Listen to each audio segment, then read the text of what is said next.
Hello there, everyone. Welcome to Nightmare Narratives. I am your storyteller, and I'm here to guide you tonight.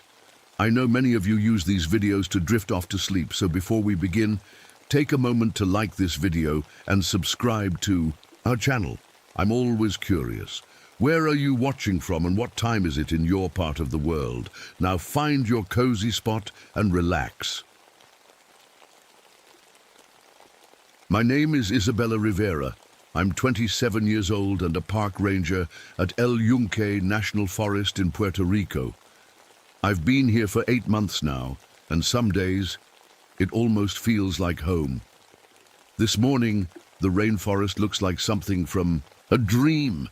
Everywhere I look, there's green, bright, alive, and dripping with morning dew. Ferns spread across the ground like a soft carpet, and through the mist, I can hear birds calling to each other. It's beautiful here, peaceful. I stop to take a breath, resting my hand against the rough bark of a tree. The air feels good in my lungs. Clean. For the first time in a long while, I feel hopeful, like maybe the forest is healing something broken inside me. The sounds here never stop. Day and night, it's like the whole forest is singing. Tree frogs chirp from hidden spots, colorful parrots screech as they fly overhead, and the gentle rain, it's always raining a little, makes a soft pattering sound on the big leaves. Altogether, it's like nature's lullaby. I've been sent to do a week-long biodiversity survey in a remote part of the forest. It's routine work, counting plants and animals, taking photos, making notes. Simple stuff. But I don't mind being alone out here. Sometimes it's easier than being around people. The forest feels alive today, but something's not right. I can feel it in my gut. I've been walking for about 3 hours when I find it. A goat, dead. I kneel down to take a closer look, and my stomach tightens. The animal is completely drained of blood, but the body is perfectly intact. There are just 2 small puncture wounds on its neck, like oversized snake bites. I've never seen anything like this before. I take out my camera to document it, but something feels off. Looking up, I realize I can't tell what time it is. The forest canopy is so thick here that barely any sunlight breaks through. It's like permanent twilight, making everything look strange and unfamiliar. After taking photos of the goat, I check my radio. Nothing but static. The communication towers went down during the last hurricane, and they still haven't been fixed. I'm completely cut off out here. I continue walking, trying to shake off the uneasy feeling. Colorful birds and butterflies go about their business like nothing's wrong. Whatever killed that goat doesn't seem to bother them. That's odd.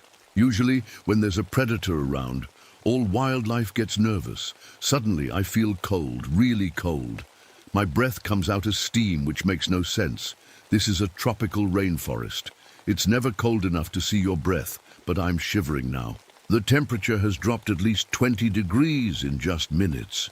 The path ahead looks different from what I remember. Recent rains have caused mudslides, changing the landscape. I need to be careful. One wrong step on this slippery ground could mean a nasty fall. As I push forward, the air gets so thick it's hard to breathe. The humidity wraps around me like a wet blanket. And there's something else, a strange feeling, like electricity.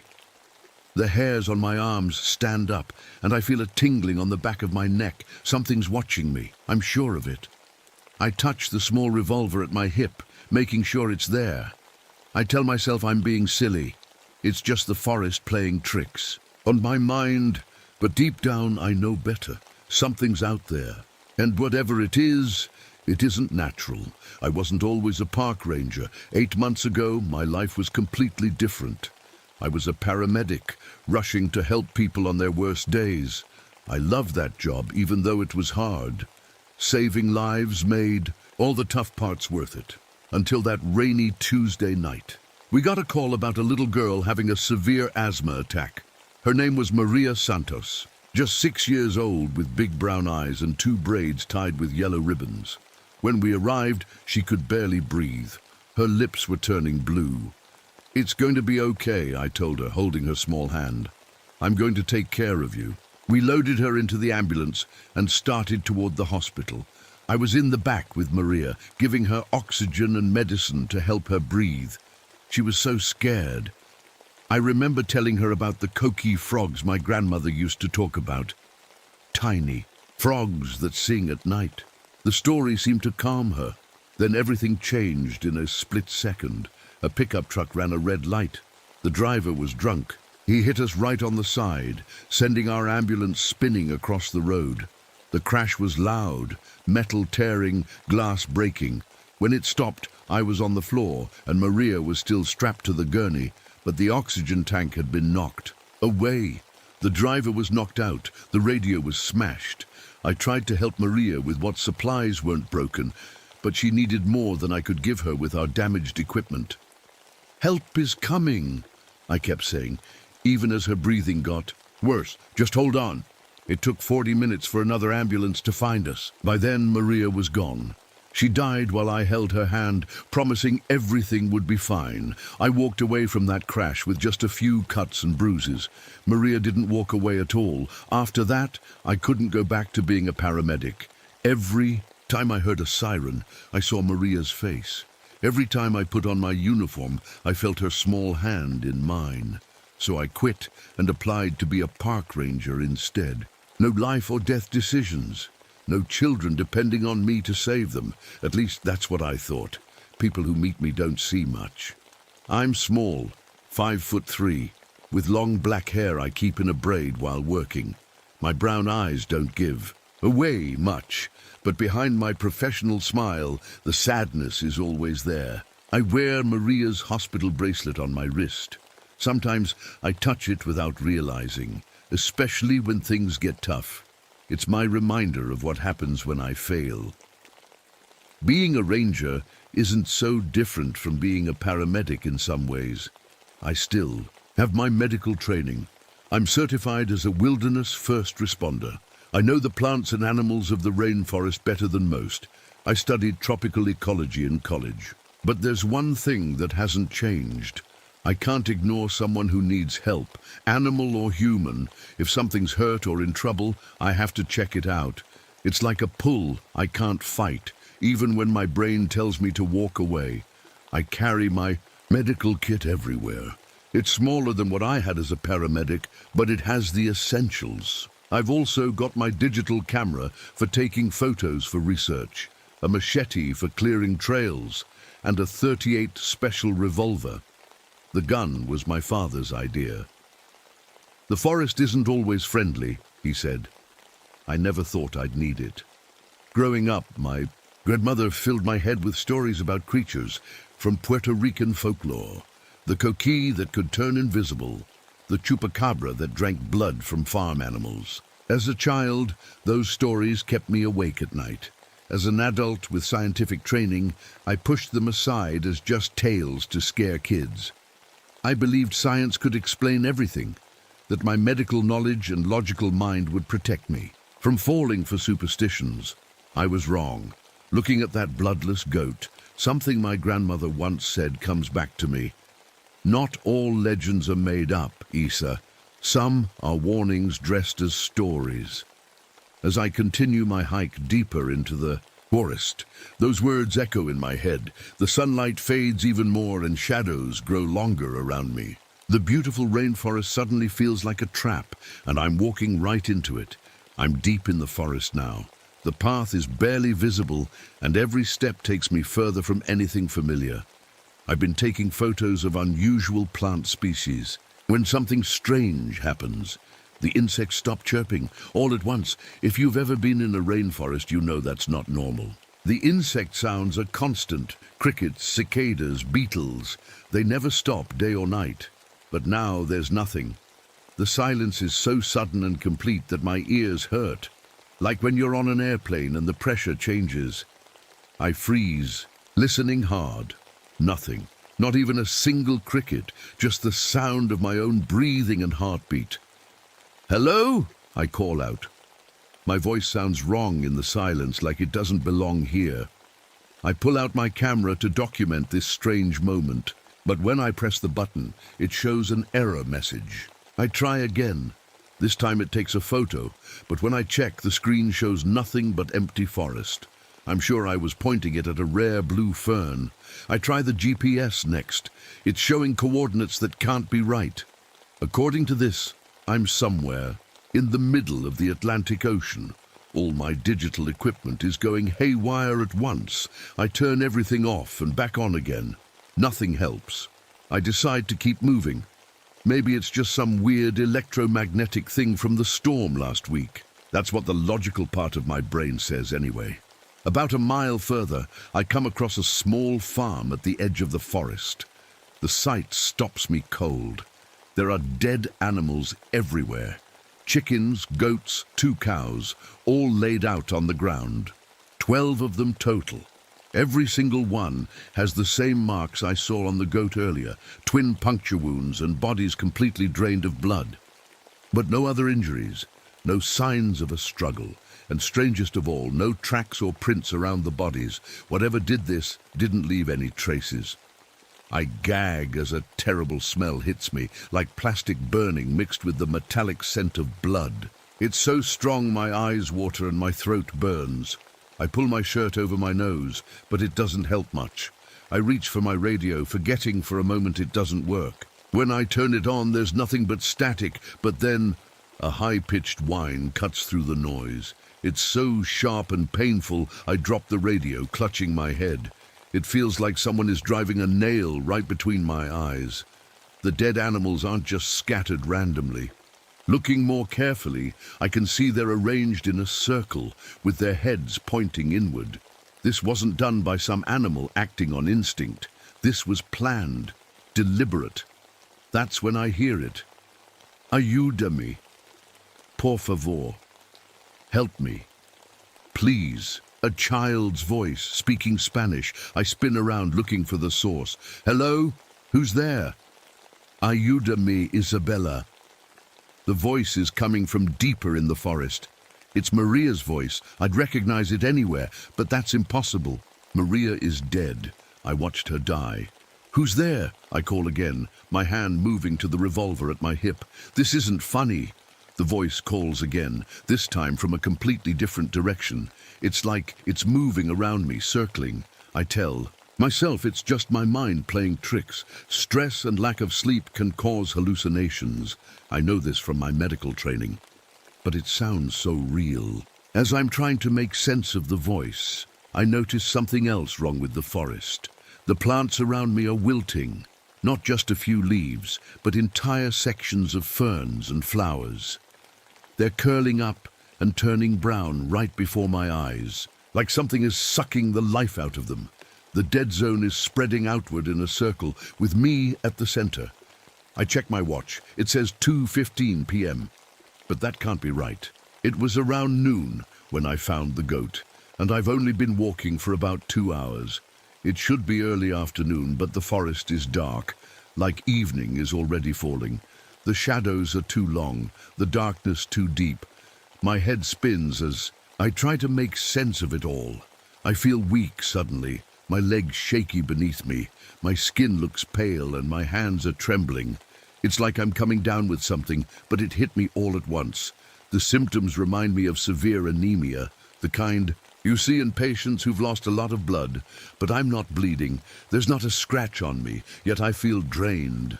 Tired in a way that goes beyond physical exhaustion. I lean against a tree, trying to steady myself. The forest that seemed so beautiful this morning now feels threatening. The very air seems to press in on me, thick and malevolent. It's just in your head, I whisper to myself. Focus on the facts. But the facts are becoming harder to trust with each passing minute.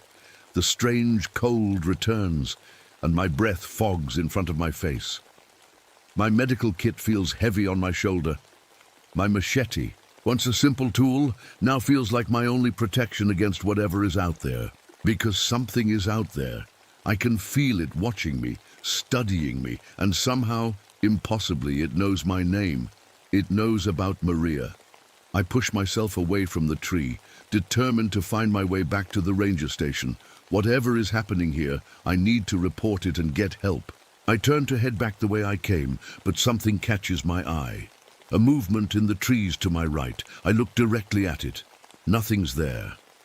But when I turn my head slightly, I see it from the corner of my eye, a shape, like a shadow that doesn't match anything around it. The light seems to bend around it, making it hard to focus on. I raise my camera without thinking and snap a photo.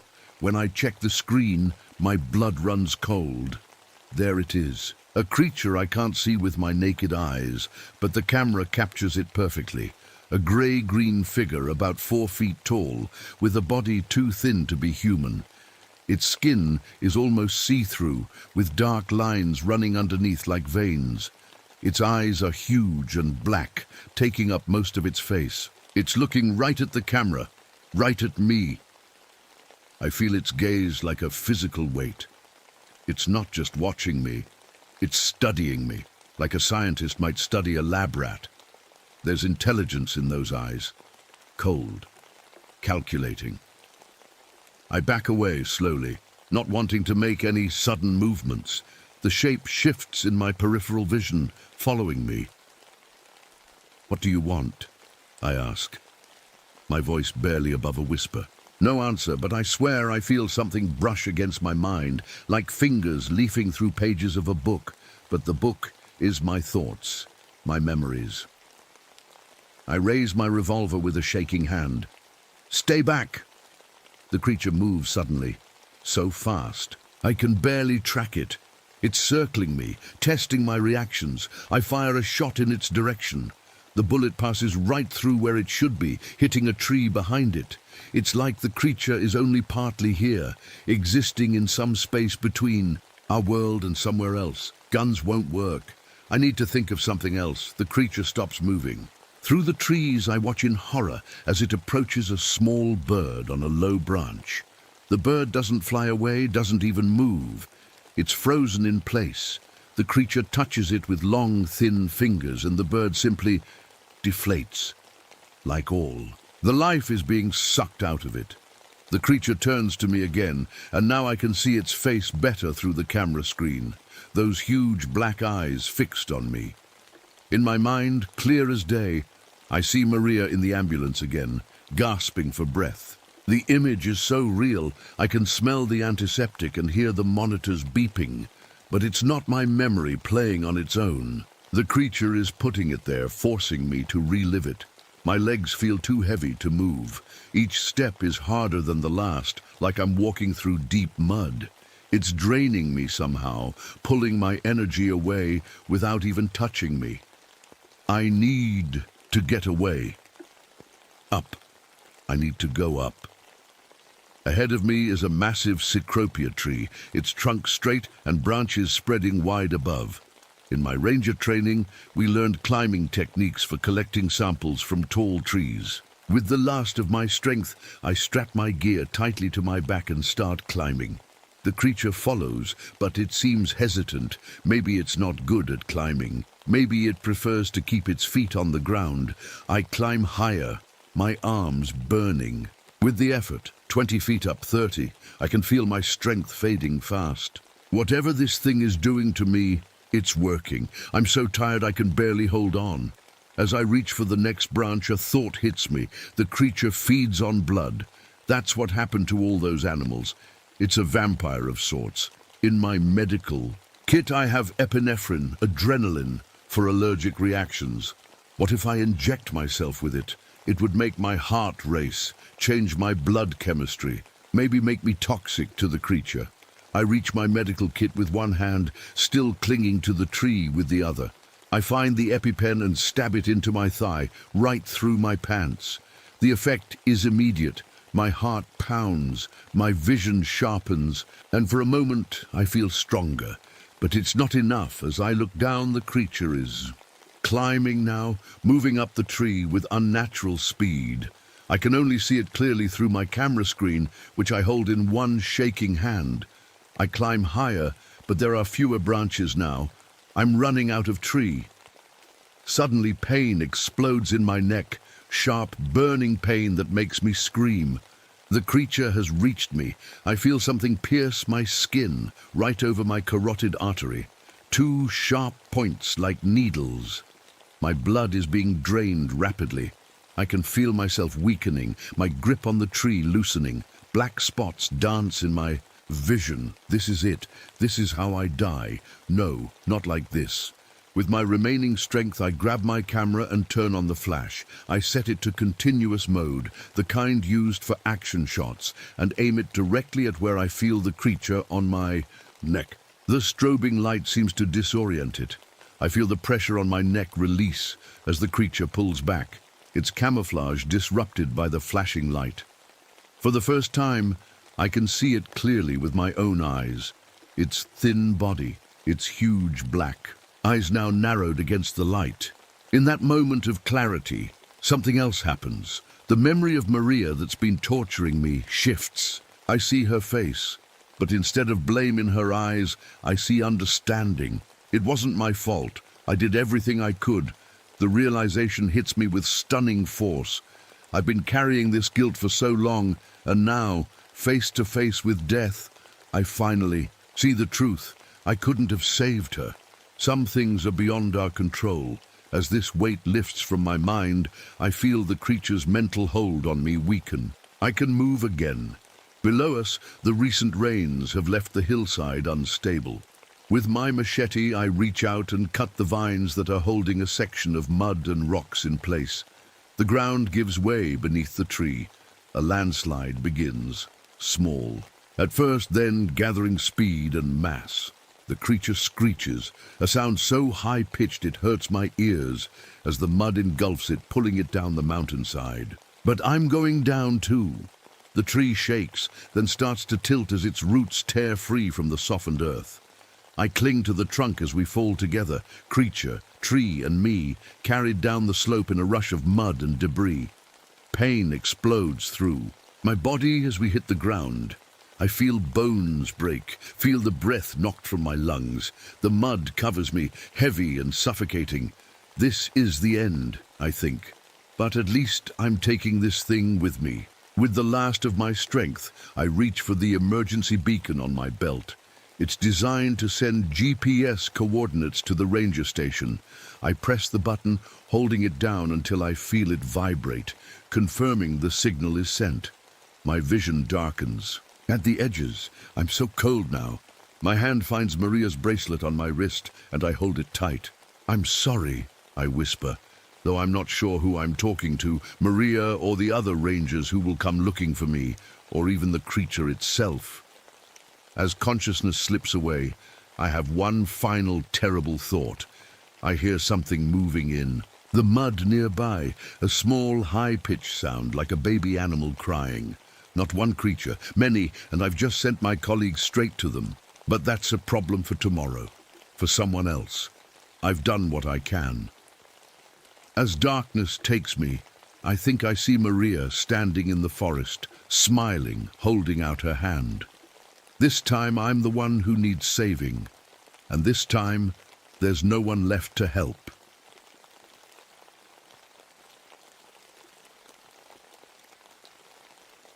My name is Vincent Kellerman. I've been a park ranger at Adirondack State Park for 3 years now, after leaving behind a life I'd rather forget. This morning started like any other patrol day. The sun was just coming up, turning the sky pink and orange as I stepped out of my cabin. Mirror Lake was beautiful in the early light. Mist floated over the water like ghosts, making the tall pine trees and colorful autumn maples look like they were dancing in a dream.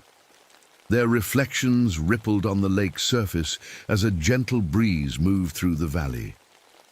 I stood there for a moment, just listening. Cardinals sang their morning songs while squirrels chattered at each other from the branches above. In the distance, I could hear loons calling across the water. The leaves rustled peacefully, making that soft whispering sound I've grown to love. For the first time in months, I felt something like peace. I took a deep breath of the crisp mountain air, filling my lungs with the smell of pine needles and damp earth. Maybe nature really could heal what the war had broken inside me. That's what I told myself when I took this job anyway. As I started, walking down the trail, something caught my eye. A raven, bigger than most I'd seen, perched on a dead branch. It cawed over and over like it was trying to tell me something. Its black eyes seemed to follow me as I moved along the path. I tried to shake the feeling, but something about that bird stuck with me. The afternoon sun filtered through the trees, creating patches of light on the forest floor. But something felt off. The shadows didn't seem to move right. They shifted in ways that didn't match the swaying branches. More than once, I spun around, sure I'd seen something move from the corner of my eye, but there was never anything there. I checked my radio, but got nothing but static. I was at least 15 miles from the nearest road, and dark clouds were gathering. Overhead, no backup would be coming for the next 2 days, not that I'd ever needed it before. A young deer stepped onto the path ahead, stopping just a few feet away. It didn't run when it saw me, just stared with those big brown eyes. It seemed so calm, so unafraid. I took it as a good sign. If there were any dangerous predators around, this deer wouldn't be so relaxed. I was wrong. The temperature dropped. Suddenly, I could see my breath clouding in front of my face, even though it had been warm just minutes before. A strange fog began creeping between the trees, hugging the ground like a living thing. I looked up, confused. The sky was clear directly above me. This fog wasn't natural. The trail ahead looked different somehow. Fallen logs created a maze-like path, and I could swear the trail markers weren't where they should be. Paths I'd walked 100 times seemed to change direction when I wasn't looking directly at them. The air felt thick and heavy in my lungs, almost hard to breathe. It had a metallic taste that made my stomach turn. It reminded me of the medical tents in Korea, the taste of blood that filled the air as I worked desperately to save boys too. Young to die. That's when I knew something was very wrong in my peaceful forest. I wasn't always this jumpy. Before I came to these woods, I was a medic in the Korean War. That's where the nightmares started. Even now, years later, I still wake up hearing the screams of dying soldiers. The worst is Private Danny Morrison. He was just a kid, maybe 19. He bled out right in my arms while I tried to save him. I can still feel his grip on my sleeve getting weaker. My hair started turning grey at the temples, even though I'm only 34. People say it's from stress. My hazel eyes are always moving, always checking what's around me. Can't help it. My hands have these little scars all over them from pulling out shrapnel from wounded men. Some marks don't fade with time. My wife left me last year. She tried, she really did. But she couldn't handle my bad dreams and the drinking that came after. I don't blame her. That's why I took this ranger job, to get away from people for a while. Turns out trees don't ask questions about your past. At least I'm not completely alone out here. Rex, my German shepherd, has been with me since Korea. He was a military dog there, and he's seen as much bad stuff as I have. Sometimes he wakes up whimpering from his own dog nightmares. Today, he's extra alert, his ears perked up at every little sound. I reached into my pocket and touched the metal dog tags I always carry. They were Morrison's, still stained with his blood. I know it's morbid, but touching them helps when I get anxious. A reminder of why I need to stay sharp. I've walked these mountains for 3 years now. I know every trail marker, every turn in the path, where the deer like to drink, where the bears usually den. But today, nothing feels right. It's like I'm in a forest I've never seen before, even though I know that's impossible. Some people might have turned back already, but not me. I need to know what's happening. Ever since Morrison died, I can't walk away when something feels wrong. I have to fix it. Have to make sure everyone's safe. It's like I'm trying to make up for the ones I couldn't save. I checked my gear again. Standard stuff, radio, still not working. First aid kit, my .38 revolver. Usually, it's more than enough for any problem I might face in these woods.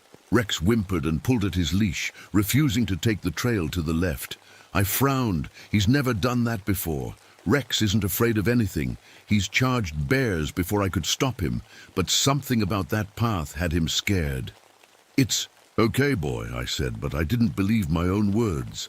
I patted the revolver at my hip, trying to feel confident. Between my combat experience and medical training, I thought I was ready for anything these woods could throw at me. I was dead wrong. The first thing I noticed was a strange humming. It wasn't like anything I'd heard before, not a plane or a machine. It seemed to come from the ground itself, vibrating up through my boots. It made my teeth ache and my vision go a little blurry around the edges. Rex felt it too, whining and pawing at his ears. Then, in the middle of a bird's song, everything went quiet. Not normal forest quiet, but the kind of silence that makes your skin crawl. 1 second, the woods were alive with sounds, and the next, nothing. No birds, no insects, not even the wind. It was like someone had turned off the volume on the whole world. I rounded a bend in the trail and stopped dead in my tracks. There was a campsite ahead, or what was left of one. 2 tents were torn to shreds, like something had ripped its way out from inside. The sleeping bags were soaked in what could only be blood, dark and crusted, but there were no bodies, no sign of anyone being dragged away. People don't just vanish. "Hello?" I called out. My voice sounded wrong in the dead air. "Park Ranger! Anyone here?" Nothing. Then the smell hit me. It was like roadkill that had been sitting in the sun for days, mixed with something else. Something sharp and electric, like the air after lightning strikes. I pulled my shirt over my nose, but it didn't help much. I checked my compass to get my bearings, but the needle just spun in circles, never stopping. My radio was still picking up nothing but static, and when I looked at my watch, my reliable watch that had never failed me, it had stopped at exactly 3:33 p.m., about half a mile. From the campsite, I found more disturbing things. Expensive hiking gear scattered through the trees, boots, backpacks, cameras. All of it was covered in some strange black goo that stuck to my fingers when I touched it. It wasn't blood or mud or anything I recognized. "Hello?" I called again, louder this time. "Is anyone out there?" That's when I heard it, a voice calling from deeper in the woods. "Medic, help me, Doc." My blood ran cold. It was Morrison's voice. Morrison, who died in Korea 5 years ago. "Help me, I'm bleeding out, Doc." I knew it couldn't be real, but it sounded exactly like him. The voice seemed to come from everywhere and nowhere at once. Rex barked at the yati trees, spinning in circles. I tried to tell myself I was just tired, that the voice was just the wind playing tricks. Then I found the elk. It was a big bull, at least 700 pounds. But something had lifted it 20 feet up into a tree, wedging it in the branches. Every bone in its body looked broken, twisted in ways that weren't natural. The way it was arranged, with the legs pointing in specific directions, made it look almost planned. I'd been walking these trails for hours, but somehow I kept ending up in the same spots. Paths that should have led to the lake now curved back to the campsite. The mountain that should have been to the north was suddenly on my right, then my left, then behind me. Rex was getting worse. He kept barking at empty spaces between the trees, growling at things I couldn't see. His fur stood up along his spine, teeth bared at shadows. Rex was the bravest dog I'd ever known, but now he was terrified of something. And so was I. I was filling my water bottle at a small stream when I saw it for the first time. Just a glimpse between the trees. Something tall, impossibly tall. It had to be at least 12 feet high, with long arms that hung down past where its knees should be. It moved in a way that wasn't right, like its joints bent in the wrong directions. I froze, water spilling over my hand. By the time I blinked, it was gone. But I knew I hadn't imagined it. From that moment on, I couldn't shake the feeling of being watched. It wasn't like the normal awareness you get in the woods. This was different. Like eyes were on me from every direction, boring into my skin. The hairs on the back of my neck stood up and wouldn't go down. An hour later, I caught a better look. It was standing between two pines, about 50 yards away. Its skin was a sickly grey-white colour, stretched too tight over a massive frame. The head was too big for the body, and those arms, those awful long arms, reached almost to the ground. "What the hell are you?" I whispered. It answered, but not with its own voice. "Doc, I can't feel my legs. Help me, please." Morrison's voice again, perfect in every detail. The pain, the fear, the slight southern accent. It was coming from the creature, but its mouth didn't move. I turned and ran, pulling Rex with me. We crashed through underbrush, abandoning the trail. I had a map in my head of how to get back to the ranger station, but every path I took seemed to lead me deeper into the woods. Somehow, the thing was always ahead of me, blocking the way I needed to go. I pulled out my revolver, hands shaking. "Stay back!" I shouted, not sure if the thing could even understand me. It stepped into a clearing, fully visible now in the fading light. I fired all 6 rounds, aiming right for the center of its body. The bullets either passed right through it or did no damage at all. The creature didn't even flinch. Its behavior made no sense. Sometimes it would just stand there, watching me for what felt like hours. Other times it would move so fast I could barely see it, just a white blur between the trees. I never knew what it would do next, and that made it hard to think straight. As night fell, it let out a sound I'll never forget, a shriek so loud and high-pitched that it made my ears bleed. I fell to my knees, head pounding, temporarily deaf. The sound filled me with a terror so deep and primal that I nearly lost control of my bowels. Rex howled in pain beside me. I tried to escape, but the forest itself seemed to be working against me. Trees that had been standing straight suddenly fell across my path. Rocks shifted under my feet, making me stumble. It was like the whole woods were alive and helping this monster hunt me. The worst part came when it started putting images in my head. Suddenly, I was back in Korea, watching Morrison bleed out all over again. Then it was Wilson with his legs blown off, then Garcia with his guts spilling out, then Thompson screaming for his mother. Every patient I'd lost, every person I couldn't save, I was forced to watch them die again while this thing hunted me through the dark forest. I hadn't slept, I hadn't eaten. The night stretched on forever as I stumbled through the woods with this creature always just a few steps behind me, playing with me like a cat with a mouse. "What do you want?" I screamed into the darkness. The only answer was Morrison's voice, calling for help again and again. Somewhere around dawn, I had a moment of clarity. This thing was feeding on my fear, on my guilt. Every time I ran, every time I remembered the soldiers I couldn't save, it seemed to get stronger. The more afraid I felt, the closer it got. I had to try something else. I knew these mountains. Even with the trails all mixed up, I remembered there was a cliff overlooking the lake, with loose shale rocks that could give way easily. If I couldn't kill this thing with bullets, maybe I could use the environment against it. I started moving with purpose now, heading east where I thought the cliff would be. The creature followed, staying just far enough back that I could only catch glimpses of its pale form. "You want my fear?" I called out. "You want my guilt? Well, come and get it." I was running now, pushing through exhaustion. That's when I felt it, sharp pain tearing across my back as something raked over my skin. Its claws had caught me, cutting deep through my uniform and into the muscles beneath. I could feel hot blood soaking my shirt, running down my back. I stumbled but kept moving. The pain was blinding, but in a strange way, it helped clear my head. This was real. This was happening, and I needed to survive. 12 hours. It had been hunting me for 12 hours straight. My legs felt like rubber, my vision blurring from blood loss and exhaustion. Every breath burned in my lungs. But ahead, through the trees, I could see it, the cliff edge.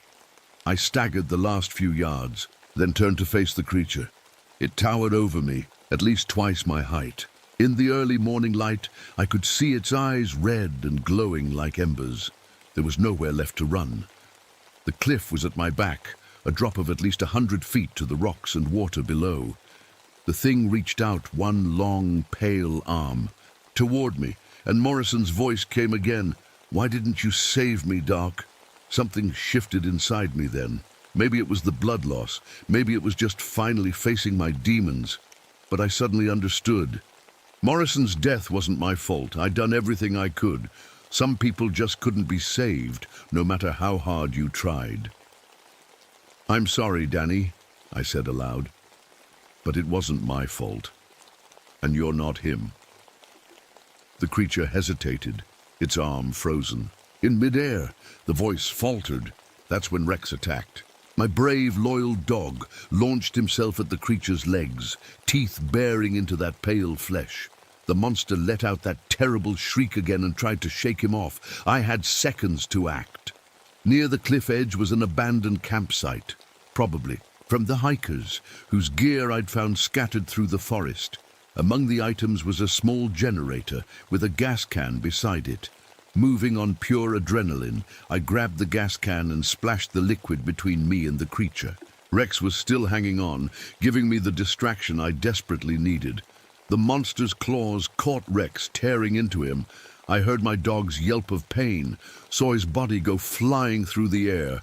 "No!" I screamed, fumbling for the emergency flare. In my pocket, it was now or never.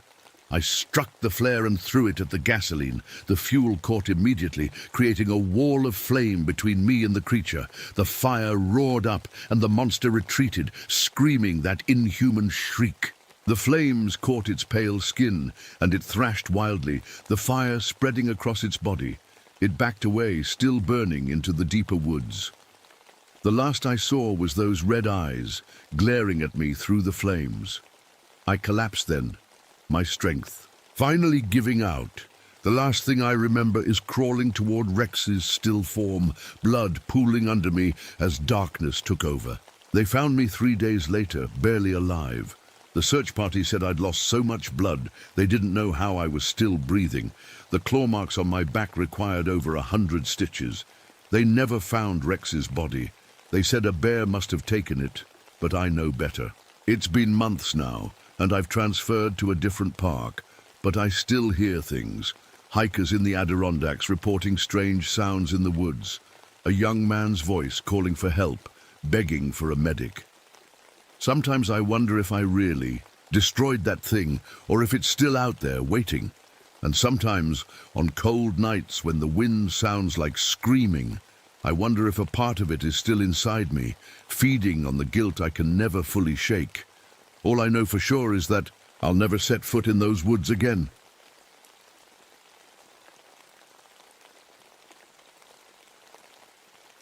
My name is Margaret Stone, but everyone calls me Maggie. I've been a park ranger at Black Hills National Forest for almost 3 years now, though that wasn't always my plan.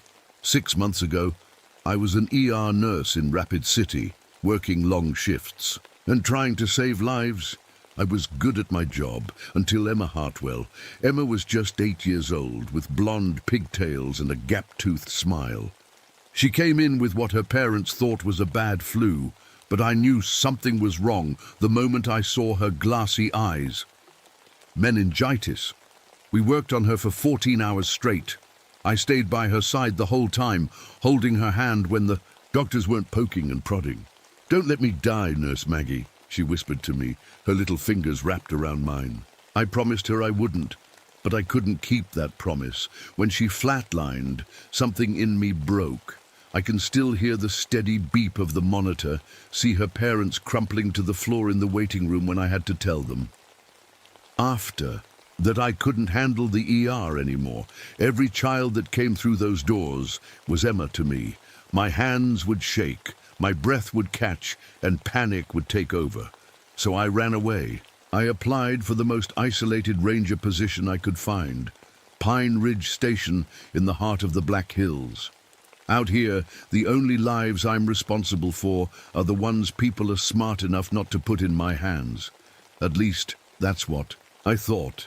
I still wear the friendship bracelet Emma made me during those 14 hours.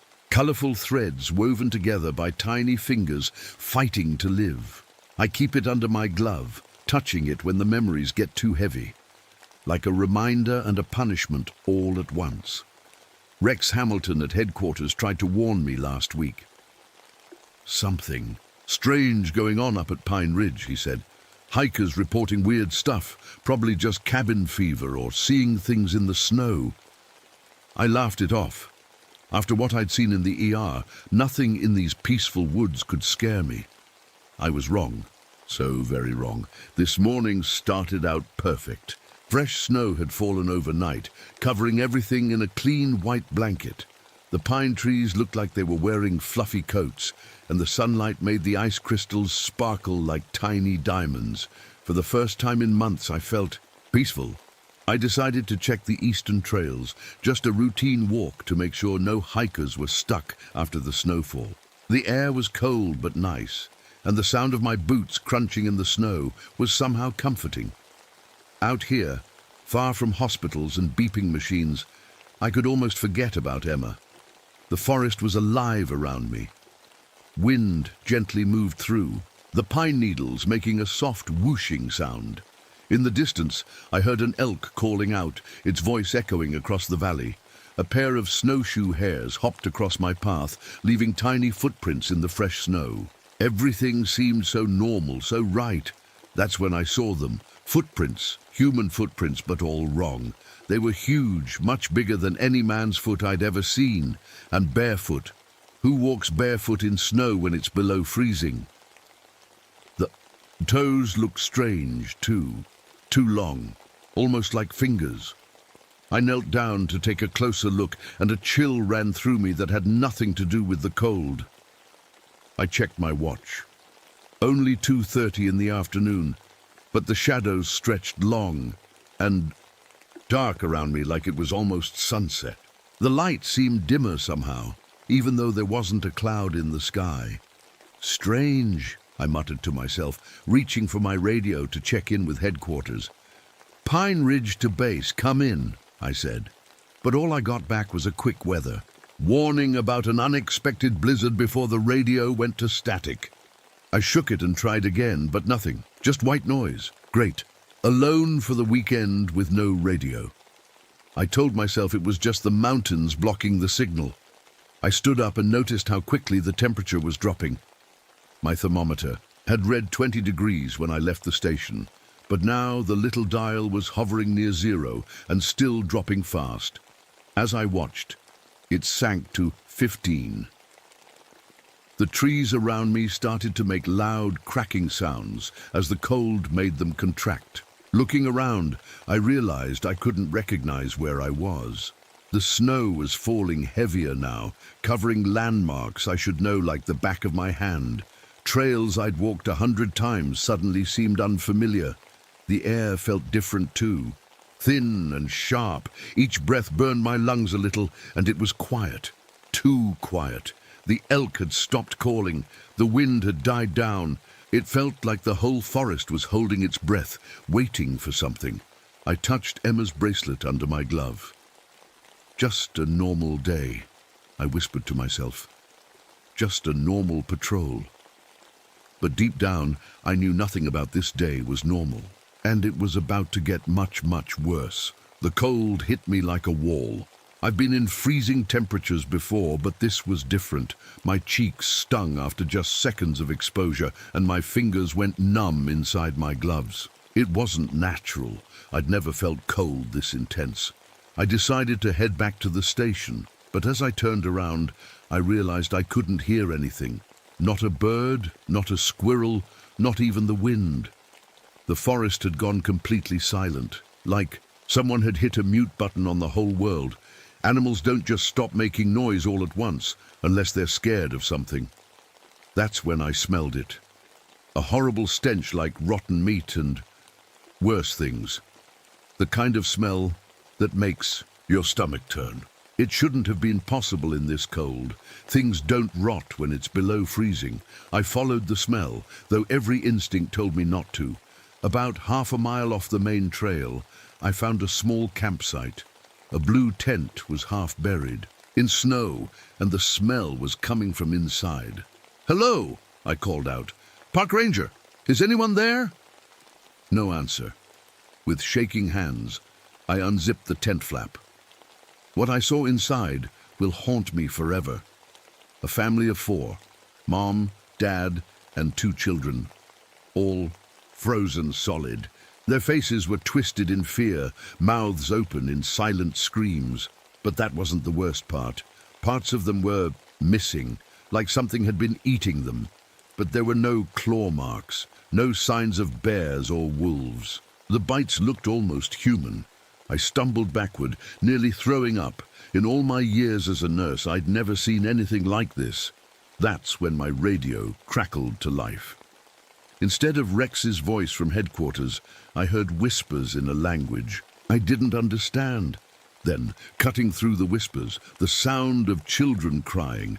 I shut it off quickly, my heart pounding in my chest.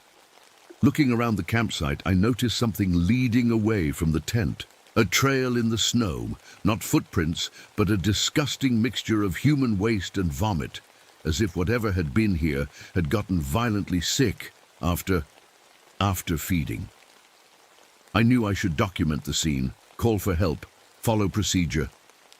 But the radio wasn't working right, and something told me I needed to get back to my station as fast as possible. As I turned to leave, I heard a voice, a child's voice, carried on the wind. "Nurse Maggie, help me!" I froze. It was Emma's voice, exactly how she sounded that night in the hospital.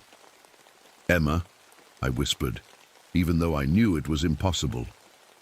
The voice came again, from a different direction. "Nurse Maggie, help me!" It was closer this time. I started running, no longer caring about finding my way back to the trail. I just needed to get away. I hadn't gone far when I stumbled over something hidden in the snow. I looked down and immediately wished I hadn't. Human. Bones, picked completely clean, stacked in neat little piles. The tooth marks on them were huge. No animal in these woods could make marks like that. The snow started falling harder, but strangely in some places it seemed to be floating upward, defying gravity. My compass went crazy, the needle spinning, in circles. My stomach growled loudly, even though I'd eaten a big lunch before heading out. The hunger came suddenly and intensely, making me feel dizzy and sick at the same time. Something was very wrong in these woods, and I had a terrible feeling that whatever had happened to that family was coming for me next. I ran until my lungs burned from the cold air. The snow was falling so thick now that I could barely see 10 feet ahead of me when I finally stopped. To catch my breath, leaning against a pine tree, I saw it. Through the curtain of snow, about 30 yards away, stood a figure, tall and skinny, too skinny. Its skin was a sickly gray-white color like old ice. I could see its ribs sticking, out like it was starving. It moved weird, all jerky and wrong, like a puppet with tangled strings. My whole body tensed up. Every part of me screamed danger, run, hide. But I couldn't move. It felt like something heavy was pressing down on me, like the air itself had turned solid. The thing tilted its head and stepped closer. I could see its face now. Yellow eyes sunk deep in its skull. Black lips stretched way too wide, showing rows of teeth, human teeth, but too many of them. Its fingers ended in long, curved claws, maybe 6 inches long. They looked sharp enough to tear through, flesh with no effort at all. "Margaret Stone," it said, and my blood turned to ice. It wasn't speaking out loud.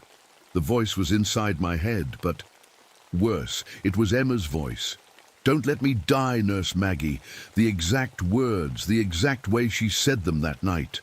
That broke my trance. I turned and ran, no longer caring about direction. I just needed to get away from that thing. But it was smart. Every time I tried to head toward what I thought was the direction of my station, I'd catch glimpses of it, herding me away, forcing me toward dead-end canyons and cliffs. I pulled out my gun, a .44 Magnum that I carried for bear protection. When the creature got close enough, I fired. The shot echoed through the trees. I hit it right in the chest, and it stumbled back. For a second, I thought I'd won. Then I watched in horror as the wound closed up, healing itself right before my eyes. The creature reached up, touching where one of its fingers had been partially shot off. It calmly broke the finger the rest of the way off, put it in its mouth, and crunched down on it like it was eating a carrot, all while staring at me with those sunken yellow eyes. The snow around me got worse, turning into a full blizzard. But strangely, around the creature, the air was perfectly clear. It was controlling the weather somehow, using the storm to blind me while it could see just fine. As I ran, my mind started playing tricks on me, or maybe the creature was making me see things. I kept seeing flashes of that night in the hospital. Emma's pale face, the monitors beeping, her parents crying. It was like being forced to relive my worst memory while running for my life. "Join us forever," Emma's voice whispered in my head. But it wasn't Emma, it was trying to get inside my mind. "You're not her," I gasped, stumbling through knee-deep snow. "You're not Emma." I'd been in these woods for almost 3 years. I knew every trail, every shelter, every landmark. But now everything was wrong. The creature was driving me deeper into the wilderness, away from safety. My ranger training kicked in. If I couldn't outrun it, I'd have to outsmart it. I still had my pack with emergency supplies. Among them were small explosive charges we used for controlled avalanches when the snow got too dangerous. A plan started forming in my mind. A desperate, probably suicidal plan, but the only one I had. There was a narrow canyon about a mile ahead with unstable rock walls. If I could lure the creature there, I touched Emma's bracelet one more time and changed direction, heading straight for the canyon. I could feel those yellow eyes watching me, following me, thinking I was just running blindly. It didn't know I was leading it right into a trap. The canyon walls rose up around me, steep and covered in snow and loose rocks. Perfect for what I needed to do. My hands shook as I dug through my pack, pulling out the small explosive charges. These were meant for triggering controlled avalanches, not fighting monsters, but they were all I had. I'd been running for hours.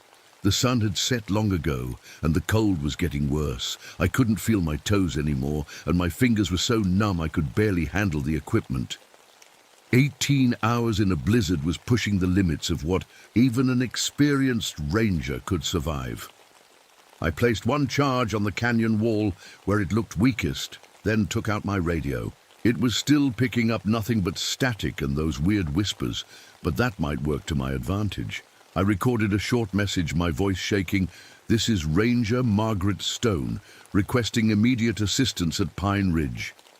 Then I added, in a whisper, "Don't let me die, Nurse Maggie." It felt wrong using Emma's words like that, but I needed bait.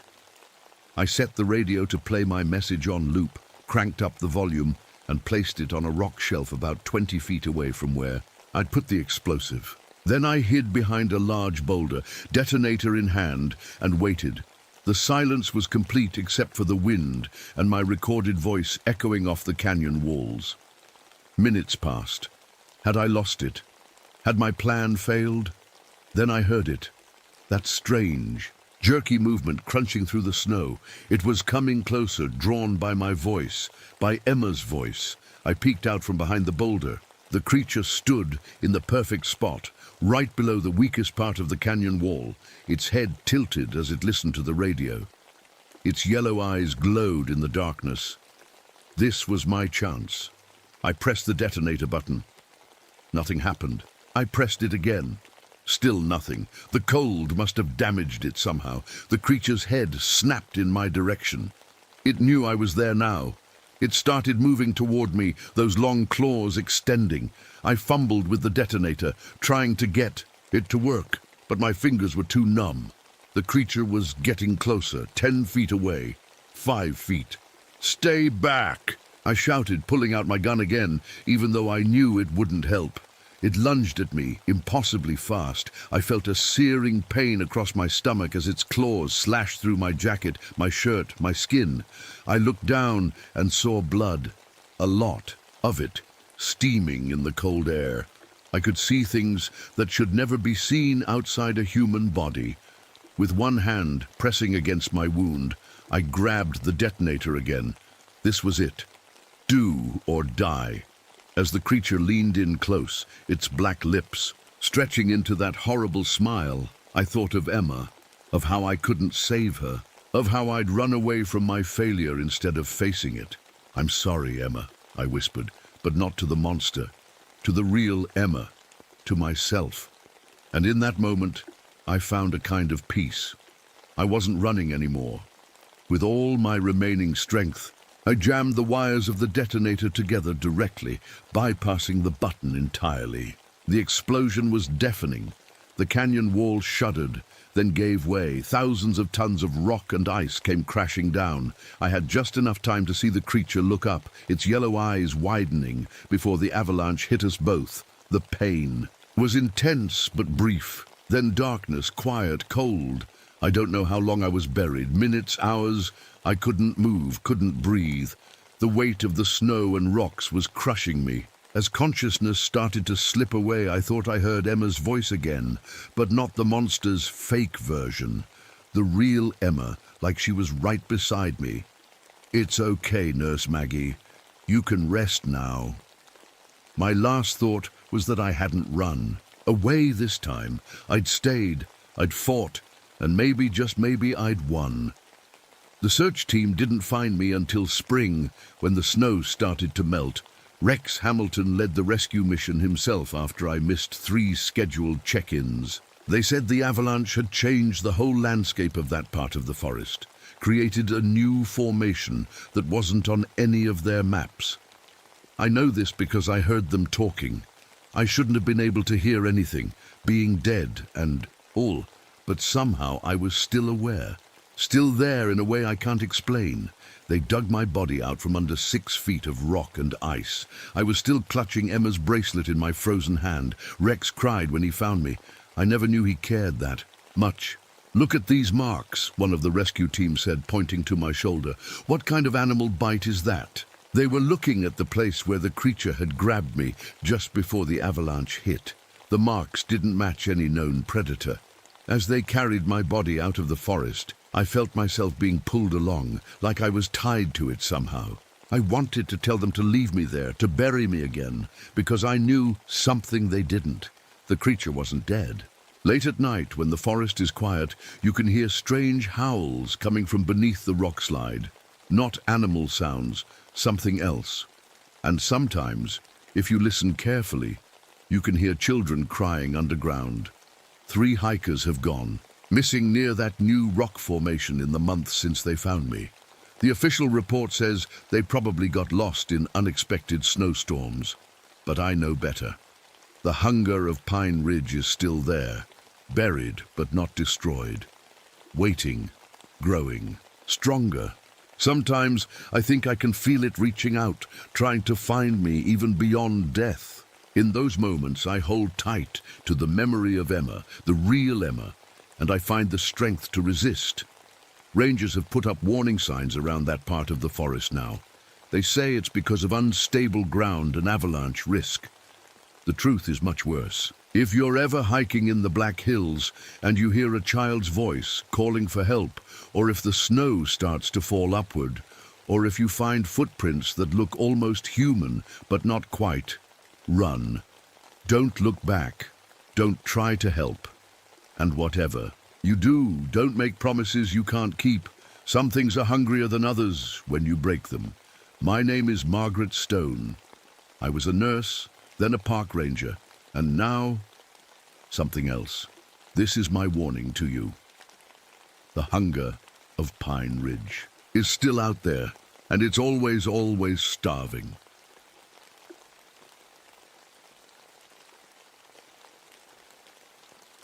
My name is William Thompson, but everyone around these parts just calls me Billy.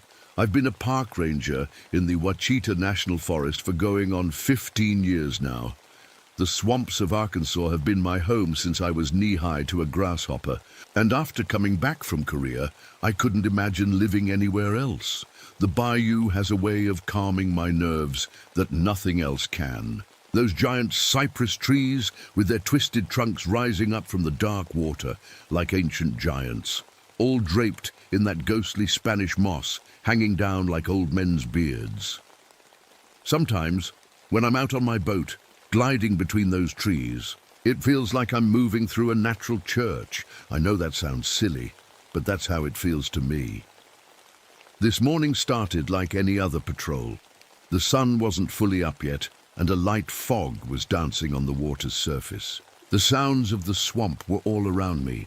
Bullfrogs letting out their deep rumbling croaks, night herons calling to each other from hidden spots in the trees, and the gentle splash of water against those knobby cypress knees poking up through. The water, it's a kind of music that makes more sense to me than anything on the radio these days. I pushed my small patrol boat deeper into the wetlands, following channels I've known since I was a boy. After what I saw in Korea, this predictable rhythm of swamp life is the only thing that keeps me sane some days. Out here things make sense. Every creature has its place and purpose. Not like war, not like what happened to my unit. But something felt off today. I can't explain it exactly, but when you've lived in these swamps as long as I have, you develop a sense for when things aren't right. It started when I noticed some trees with their bark stripped clean away. Not just a little bit like when deer rub their antlers, but massive patches torn off in strange patterns, higher up than any animal around here could reach. And the claw marks, deep gouges in the wood that made my stomach tighten. I'd been sent out to survey a remote sector of the forest, one of those routine checks we do every few months. This section was about as far from civilization as you can get in these parts. No roads, no cabins, nothing but wild swamp for miles in every direction. The canopy overhead was so thick that even in midday, it was like twilight down at water level. With the fog rolling in thicker now, it was hard to tell if it was morning or evening. My radio crackled with static when I tried to check in. Nothing unusual there. These lowlands create dead zones where signals can't get through. I was on my own for the next week, which never bothered me before. I prefer being alone most days anyway. A family of alligators was sunning themselves on a muddy bank as I passed by, barely giving me a second glance. Turtles were lined up on fallen logs, and a couple of water snakes slipped silently across the surface. Everything looked normal, which should have made me feel better, but that nagging feeling wouldn't go away. Later that afternoon, the weather shifted. A cold front moved in, which was strange for this time of year. The temperature dropped, so fast I could see my breath, and by evening, there was a thin layer of ice forming along the edges of the water. Ice in these subtropical swamps was like seeing snow in the desert. It just doesn't happen. The flooding from last month's heavy rains had changed the waterways too. Channels I knew like the back of my hand suddenly dead-ended or veered off in different directions. More than once, I had to backtrack after finding my path blocked by newly fallen trees or sandbars that hadn't been there before. As night fell, the swamp went quiet in a way I'd never experienced. The water turned black and still, like glass. Even with my flashlight, I couldn't see more than a few inches beneath the surface. It was like looking down into nothing, a perfect mirror that showed the stars above but hid whatever was below. Not even ripples from my boat seemed to last more than a second before the water went dead still again. I tied up my boat to a sturdy cypress root and set up camp on a small piece of dry ground. As I heated up my can of beans over a small fire, I couldn't shake the feeling that something was watching me from the darkness beyond my little circle of light. I kept my rifle close that night, something I hadn't done since coming home from the war. Little did I know, this was just the beginning of the nightmare that would soon swallow me whole. I don't talk much about Korea. Some things are better. Left buried, like the memories of that night when the Chinese came pouring over the hills, hundreds of them screaming as they charged our position. I was a combat engineer. We built bridges, cleared mines, that sort of thing, not exactly trained for what hit us. I woke up 2 days later in a medical tent with a nasty bump on my head and the news that my entire unit was gone. Every single one of them, dead while I lay unconscious behind a rock, knocked out by the blast that should have killed me too. 20 years later, and I still hear their voices sometimes, especially at night. Jim Ellis from Alabama, who always had a deck of cards. Lopez, who kept pictures of his kids in his helmet. Sergeant Miller, who saved my life twice before I couldn't save his. They call my name in my dreams, asking why I'm still here when they're not. The whiskey helps quiet them down most nights. Not enough to get drunk. I need to stay sharp out here, but just enough to dull the edges of those memories. The Park Service doesn't ask questions as long as I do my job, and nobody does it better than me. My face carries the reminder of that. Night. 3 jagged scars across my left cheek where shrapnel cut me open. My hands too, all crisscrossed with thin white lines. My right ear doesn't work so well anymore after an artillery shell landed too close. And my back, well, let's just say bending down isn't as easy as it used to be. I never got married. Came close once, back in '62, with a nice school teacher from Little Rock. But after the 3rd time, she woke up with me screaming and swinging at shadows. She decided that wasn't the life she wanted. Can't say I blame her. So it's just me in my daddy's old cabin when I'm not out on patrol.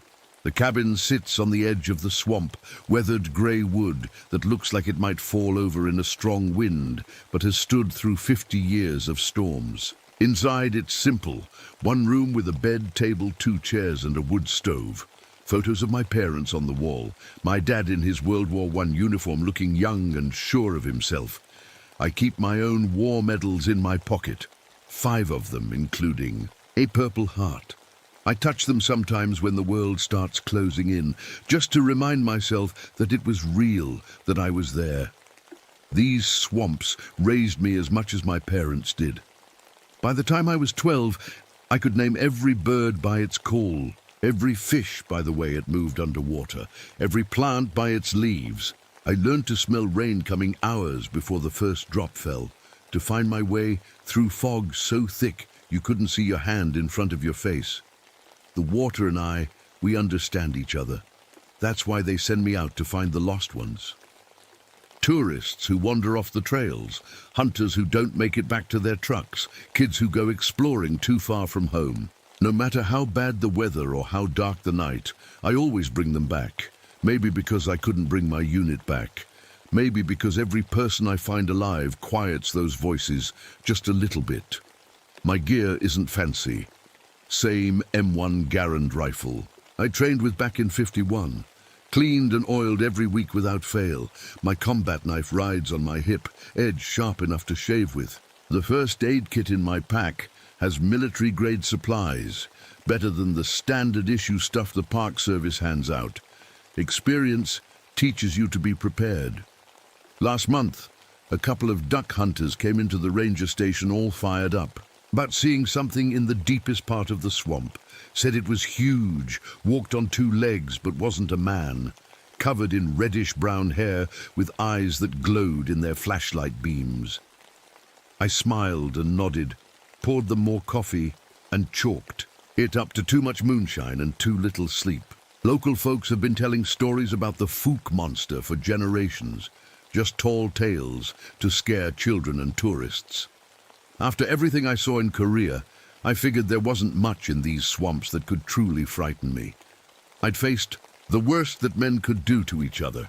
What could be more terrifying than that? I was wrong, so terribly wrong. The 3rd day into my patrol, I found something that made my skin crawl. A cluster of pine trees with their bark, not just scratched, but deliberately marked. The marks formed shapes that almost looked like letters, but not in any language I'd ever seen. What really got to me was the smell. A heavy, musky odor so strong it burned my nose and made my eyes water. It reminded me of a bear, but 10 times stronger, and with something else mixed in, something rotten. I'd just finished taking photos of the markings when it happened. Every bird in the swamp took off at once, hundreds of them bursting from the trees in a panic, wings slapping against leaves and branches. The sudden noise nearly gave me a heart attack. Then came the silence. No frogs croaking, no insects buzzing, nothing. Just the occasional distant splash that seemed to come from all directions and none at all. I pushed my boat faster through the water channels, telling myself it was just a normal patrol, but my hand kept drifting to my rifle and my eyes scanned the shoreline more carefully than usual. That's when I spotted a flash of bright orange through the trees, a hunter's vest. The camp was... I still have trouble describing what I found. 3 men had been camping there, according to the tent that now lay shredded across the clearing. Their boat was upside down, the metal hull crushed as if a car had rolled over it. And the men, there wasn't much left of them. One body was draped over a fallen log, another crumpled at the base of a tree. The third I found 50 yards away, or what was left of him. It looked like something had torn into them with incredible force, pulling limbs apart and... I'll spare you the details. 20 years as a ranger, I'd seen bear attacks, alligator victims, even a couple of panther maulings. Nothing like this, nothing even close. The smell hit me as I surveyed the scene, like rotting fish mixed with something worse. So strong I doubled over and threw up my breakfast. My head started spinning, and for a moment I worried I might pass out right there among the carnage. When I tried to radio in what I'd found, all I got was static. I checked my compass to mark the location, but the needle spun wildly, refusing to settle. Even my trusty rifle seemed affected. When I checked it, the bolt was sticky and hard to move, as if something had gummed up the mechanism overnight. What bothered me most wasn't the bodies or the blood. It was how their camping gear had been arranged. Their cooking pots were stacked in size order. Torn clothing was draped over branches in a deliberate pattern. A broken flashlight had been placed carefully in the center of what remained of their tent. This wasn't just an animal attack. This was something else. Something thinking. I snapped as many photos as I could and marked the spot on my map before pushing on. I needed to get back to the ranger station to report what I'd found. But as I started the boat's engine, it sputtered and died. 3 more tries, and it finally caught, only to die again 50 yards later. Something was wrong with the fuel line, but I couldn't find the problem. That's when I heard it, the distant crackle of gunfire and the hollow boom of artillery, voices shouting in Korean and English, men screaming in pain. I froze, knowing it couldn't be real, knowing those sounds belonged to another time and place. But they echoed across the water as clear as day. I shook my head hard, slapped my face, and the sounds faded.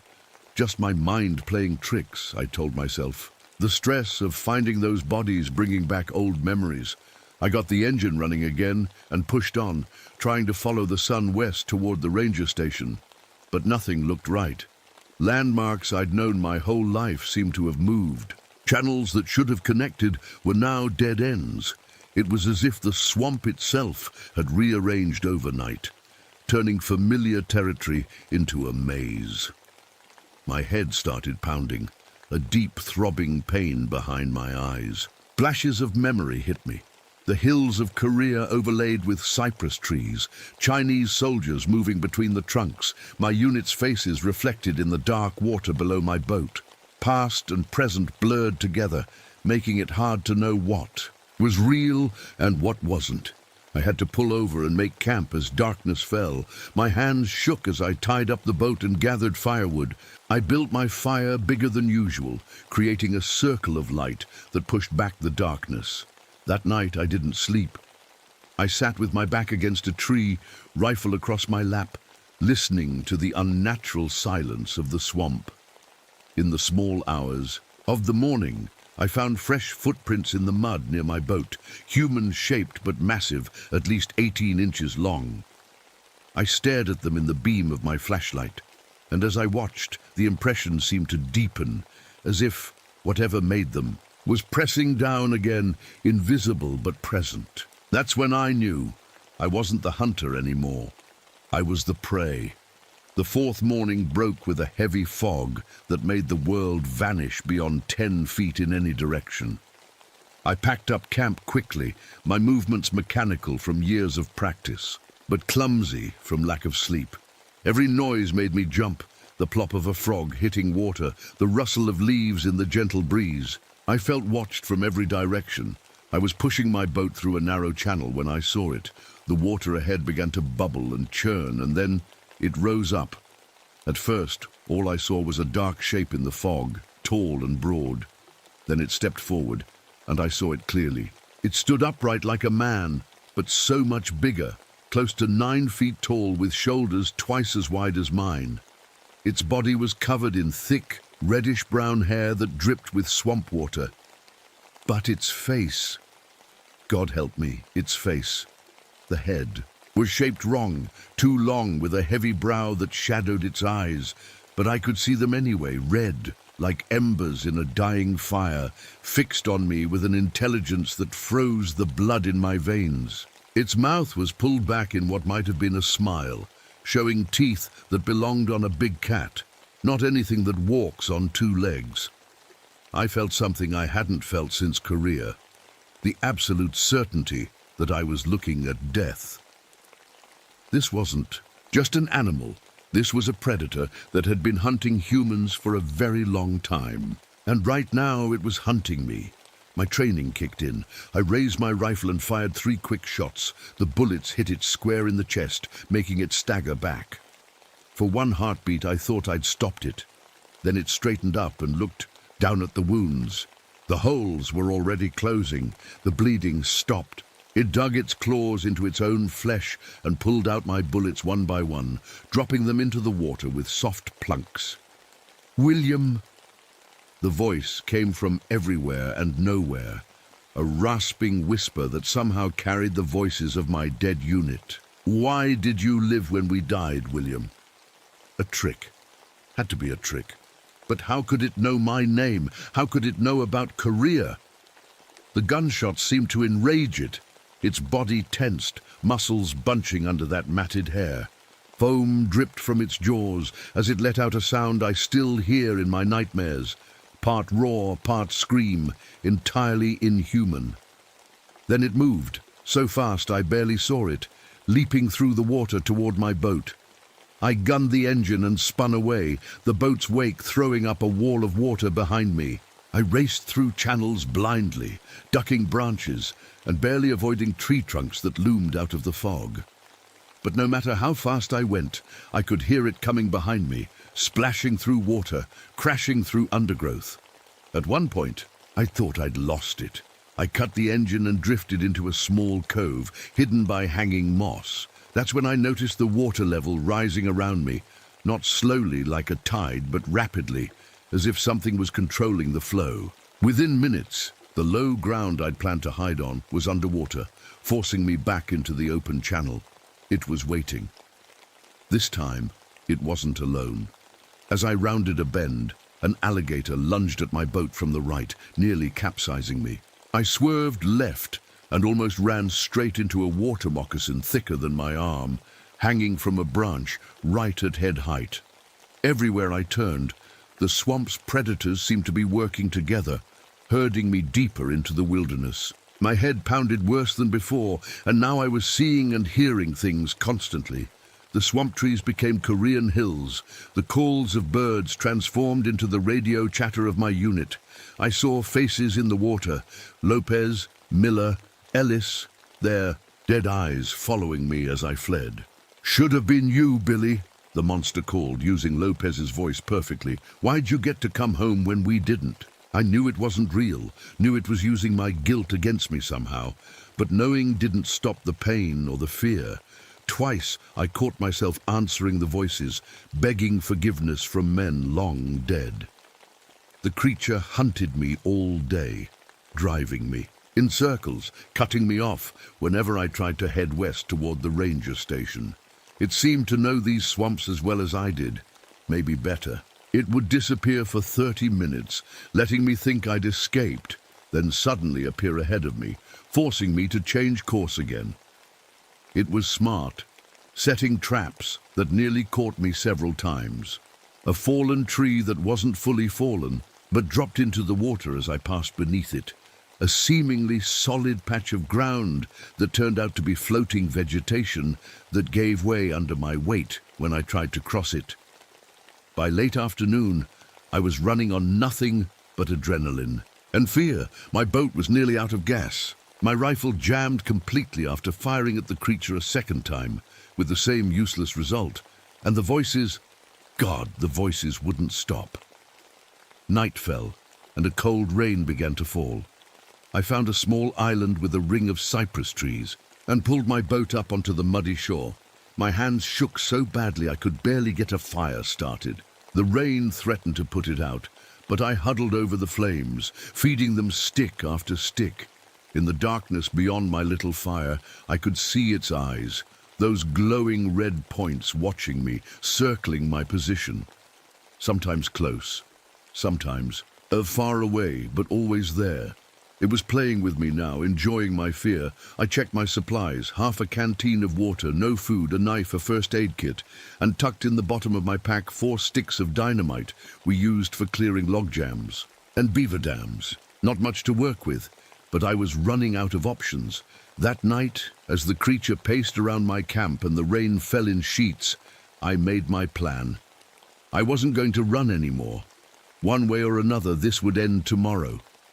I thought of my daddy's cabin, of the ranger station, of the simple life I'd built after Korea. Then I thought of those 3 hunters, torn apart and arranged like dolls. If this thing got past me, how many more would die? For the first time in 20 years, I prayed. Not for myself, but for the strength to do what needed to be done. Dawn broke grey and cold through the mist. My fire had died hours ago, but I hadn't slept. Those red eyes had watched me all night, sometimes coming closer, sometimes fading back into the darkness, but never leaving. My joints ached from sitting in one position, rifle across my lap, though I knew the bullets wouldn't stop. I had a plan now. Not a good one, maybe, but the only one I had. I dug through my pack and pulled out the 4 dynamite sticks. In Korea, I'd learned how to use explosives to clear paths through minefields and take down barriers. Never thought those skills would save my life in an Arkansas swamp. I worked quickly, using my knife to connect the sticks together with wire from my emergency kit. I'd create one big blast instead of 4 small ones. As I worked, I kept my eyes on the tree line. The creature was still out there. I could feel it watching, waiting. My boat wouldn't start. The engine turned over once, then died with a sound like a last breath. No matter, I wasn't planning to run anymore. Instead, I pushed deeper into the swamp on foot, wading through chest deep. Water keeping to the most tangled paths where the vegetation grew thickest. I was looking for the right spot, somewhere to make my stand. I found it around midday, a horseshoe-shaped piece of high ground surrounded by water on 3 sides, with only a narrow strip of land connecting it to the mainland. Ancient cypress trees grew in a tight circle here, their massive roots creating a natural wall. If I positioned myself in the center, there was only one way in or out. I set my trap carefully. The dynamite went under a fallen log near the entrance to my little fortress, covered with leaves and mud to hide it. The detonator. Cord stretched back to my position behind the largest tree trunk. I checked and double-checked everything, knowing I would only get one chance. Then I waited. The swamp grew quieter as the afternoon wore on. Even the insects seemed to sense what was coming. The light began to fade, not into proper night, but into that strange half-darkness that comes with heavy cloud cover. The air felt thick, hard to breathe, heavy with moisture and that awful musky smell. William Thompson. This time it wasn't using my unit's voices. This was its own voice, deep, rumbling, like rocks grinding together. It knew my full name. I didn't answer. My hands were shaking so badly I had to sit on them to keep still. I know your fear, William Thompson. I taste it in the air. It was closer now, just beyond the tree line. I could hear water splashing as it moved. Your friends died in Korea. You lived. Why did you live, William? The question hit me like a physical blow. Why had I lived? It was the question I'd asked myself every day for 20 years. Why me? Why not them? They hate you for living, it continued, moving closer. I could see branches moving, water rippling. They want you to join them. And suddenly I understood. This thing, whatever it was, fed on fear and guilt as much as flesh. It had been in my head since I entered its territory, pulling out my darkest thoughts, using them against me. The voices, the visions, they weren't real. They were weapons, designed to break me down. Something snapped inside me.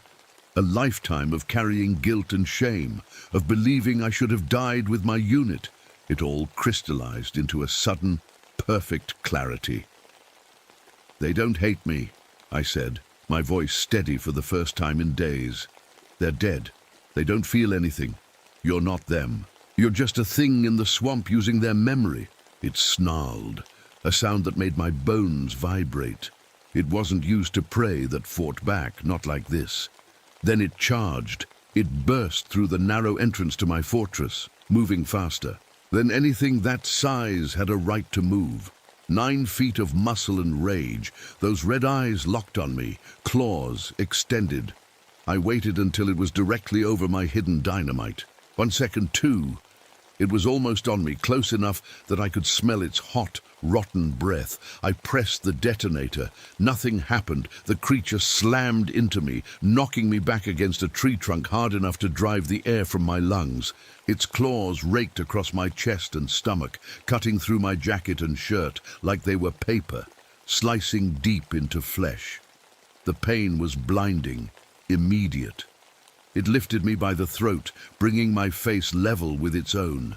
This close, I could see intelligence in those red eyes, ancient and cold. It had done this before, many times. It would do it again. You failed them, it growled. You'll fail everyone. Blood soaked my shirt, running down to pool at my feet. I could feel my strength ebbing away with each heartbeat, but my hand was still clutched around the detonator. With my last bit of strength, I reached up with my other hand and grabbed a handful of that matted hair, pulling myself closer to its face. Not this time, I whispered. I squeezed the detonator again, harder this time, feeling it click under my thumb. The world turned white, heat and sound washed over me, through me. I felt myself flying backward, still in the creature's grip. We hit the water together, a tangle of man and monster. The pain was gone now. I felt strangely peaceful as water closed over my head. Through the murky darkness, I saw the creature thrashing beside me, its body torn and burning from the blast. But even as I watched, the wounds began to close. The fire's going out. No, it couldn't end like this, not with that thing still alive, still able to hunt. I still had my knife. With the last of my strength, I pulled it from my belt and drove it deep into the creature's eye, the one place I hadn't seen it heal. It let out a scream that shook the water around us, a sound of pain and rage and something else. Surprise, maybe even fear. We sank together, locked in a final embrace. As my vision began to darken around the edges, I thought of my unit. For the first time in 20 years, their faces weren't accusing. They were smiling, welcoming. I'm coming home, boys, I thought as the darkness took me. I'm finally coming home.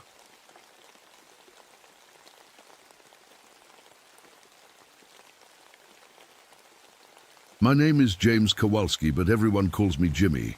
I've been a park ranger at Huron-Manistee National Forest for just over 3 years now. Today started like any other autumn day on patrol. Peaceful, quiet, and exactly what I needed. The trees around me were on fire with fall colors.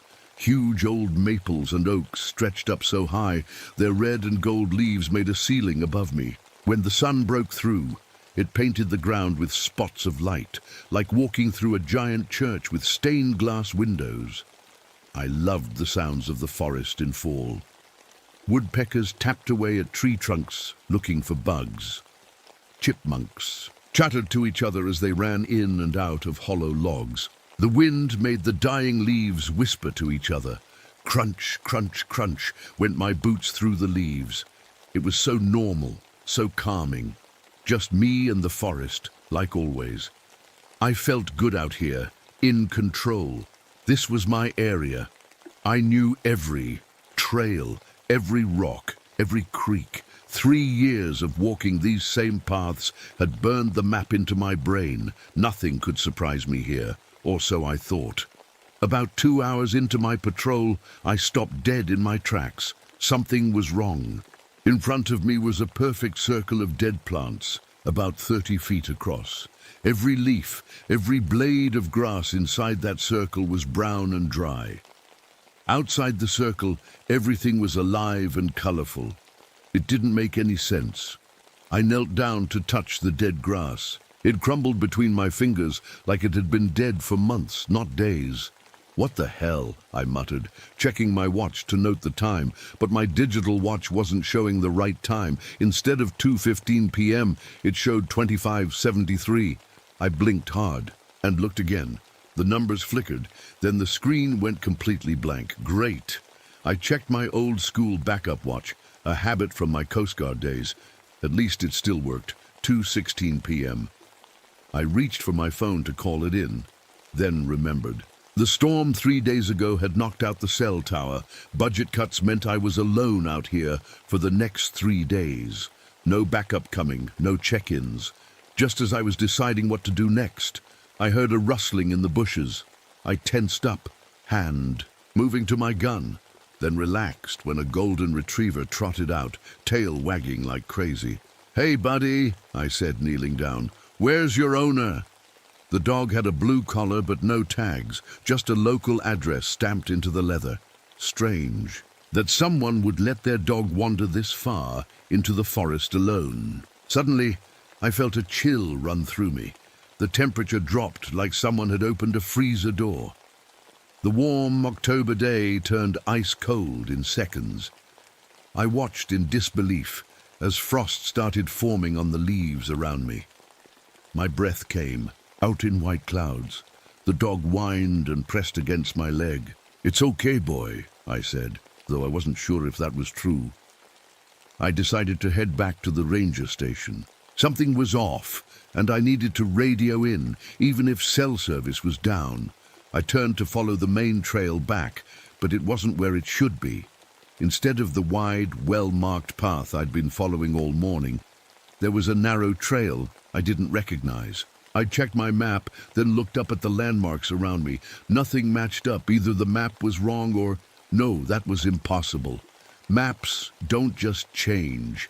The dog barked once, then took off running down the strange trail. "Hey, come back!" I called, but it was gone. The air felt heavy and thick around me, hard to breathe despite the cold. It smelled like rain was coming, that sharp ozone smell before a big storm. But when I looked up, the sky was clear blue between the tree branches. Something was very wrong in my forest, and I had a sinking feeling that the dead circle and my broken watch were just the beginning. I wasn't always a park ranger. 3 years ago, I was swimming through waves as tall as houses, trying to save lives. I was a rescue swimmer with the Coast Guard on Lake Superior.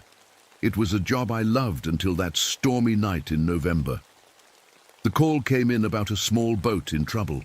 A family of 5, Mom, Dad, and 3 kids. 2 of them were twins, just 4 years old. By the time our helicopter got there, their boat was already half underwater. I jumped into those black waves without a second thought. The water was so cold it felt like being stabbed with 1,000 knives. I managed to reach the father first, then the mother and their oldest child. But those twins, those poor little twins. The waves were too strong. The helicopter couldn't hold position. I swam until my arms felt like they were going to fall off, but I couldn't reach them in time. I can still hear their cries for help over the roar of the storm. Sometimes I wake up in the middle of the night, feeling like I'm drowning, like I'm there with them. After that night, I wasn't the same. I started drinking too much. My wife tried to help, but I pushed her away. How could she understand what it feels like to watch children die when you're supposed to save them? Our marriage fell apart 6 months later. I touched the rescue swimmer pin on my jacket, a gift from the twins' grandfather. "You did everything you could, son," he told me at the funeral. He forgave me, but I still haven't forgiven myself. That's why I'm here now in the middle of the forest, alone. I figured I couldn't hurt anyone else out here. Just me and the trees. And the animals. No one else to fail. I keep myself busy. I run 5 miles every morning, do 200 push-ups, and swim across the lake and back whenever I can. It's like I'm punishing my body for not being strong enough that night. I know every inch of this forest. I've mapped all the trails, caves, and streams. I can track animals, find lost hikers, and survive with just a knife if I have to. Out here, I feel like I'm in control again. Today, I had all my usual gear with me. Rope, first aid kit, emergency blanket, food, water, and my Glock 21. The gun is standard issue, loaded with hollow-point bullets that can stop a charging bear. Not that I've ever needed to use it. Before I left the station this morning, my boss mentioned some strange animal attack reports. Hunters claiming to see something big moving through the trees, something that walked on 2 legs but wasn't human. He laughed it off as people spending too much time alone in the woods. "Probably just a bear," he said. I should have asked for more details. Standing there in that circle of dead plants, with frost forming on leaves in October, I had a feeling that no amount of Coast Guard training had prepared me for what was happening. My hands were steady, but my heart was starting to beat faster. I decided to keep moving. Standing still wasn't going to solve anything. I'd find my way back to a trail I recognized, then head to the station and report everything I'd seen. But as I walked, that feeling of being watched grew stronger. The back of my neck tingled. My instincts, the ones that had kept me alive in storm-tossed waters, were screaming that something was very wrong. And in my experience, those instincts were rarely wrong. I'd been walking for about 20 minutes when I noticed something odd. A fallen oak tree lay across the path ahead of me. Its trunk was split down the middle, with mushrooms growing along the crack. I stepped over it and kept going. 10 minutes. Later, I stopped and stared. The same fallen oak tree was in front of me again. Same split trunk, same mushrooms in the exact same spots. "That's impossible," I whispered. I looked behind me, then ahead again. I hadn't walked in a circle. The path had been straight. Yet here was the same tree, like someone had picked it up and moved it.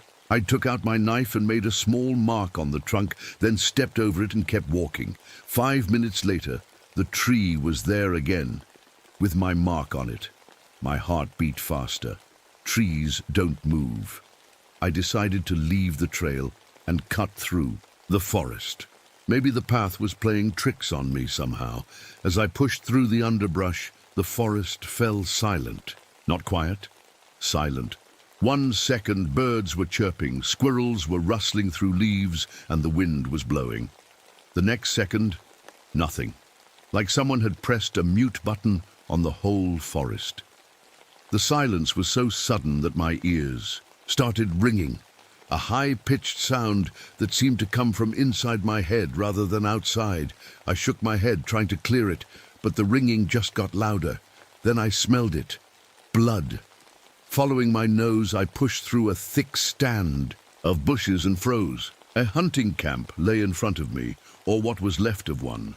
3 tents were shredded to ribbons. Cooking gear was scattered everywhere. And the blood. 3 men had been camping here.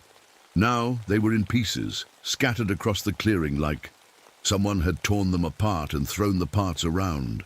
An arm hung from a tree branch. A leg was 20 yards away. The rest, I couldn't look too long without feeling sick. 16 years in the Coast Guard, and I'd never seen anything like this.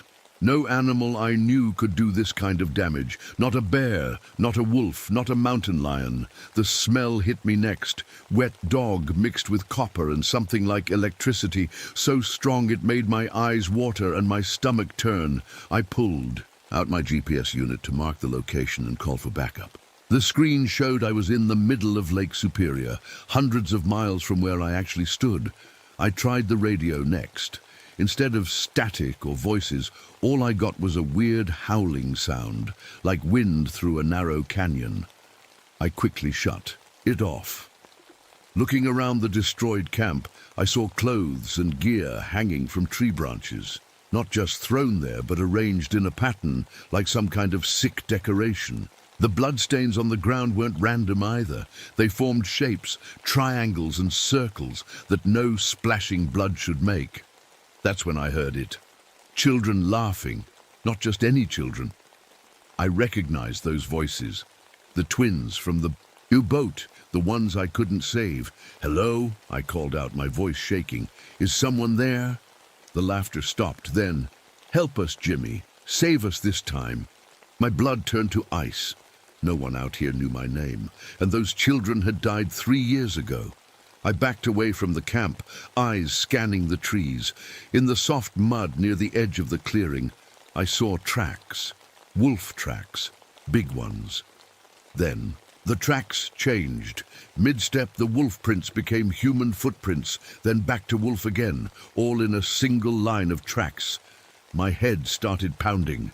A wave of nausea hit me so hard I had to lean against a tree to stay upright.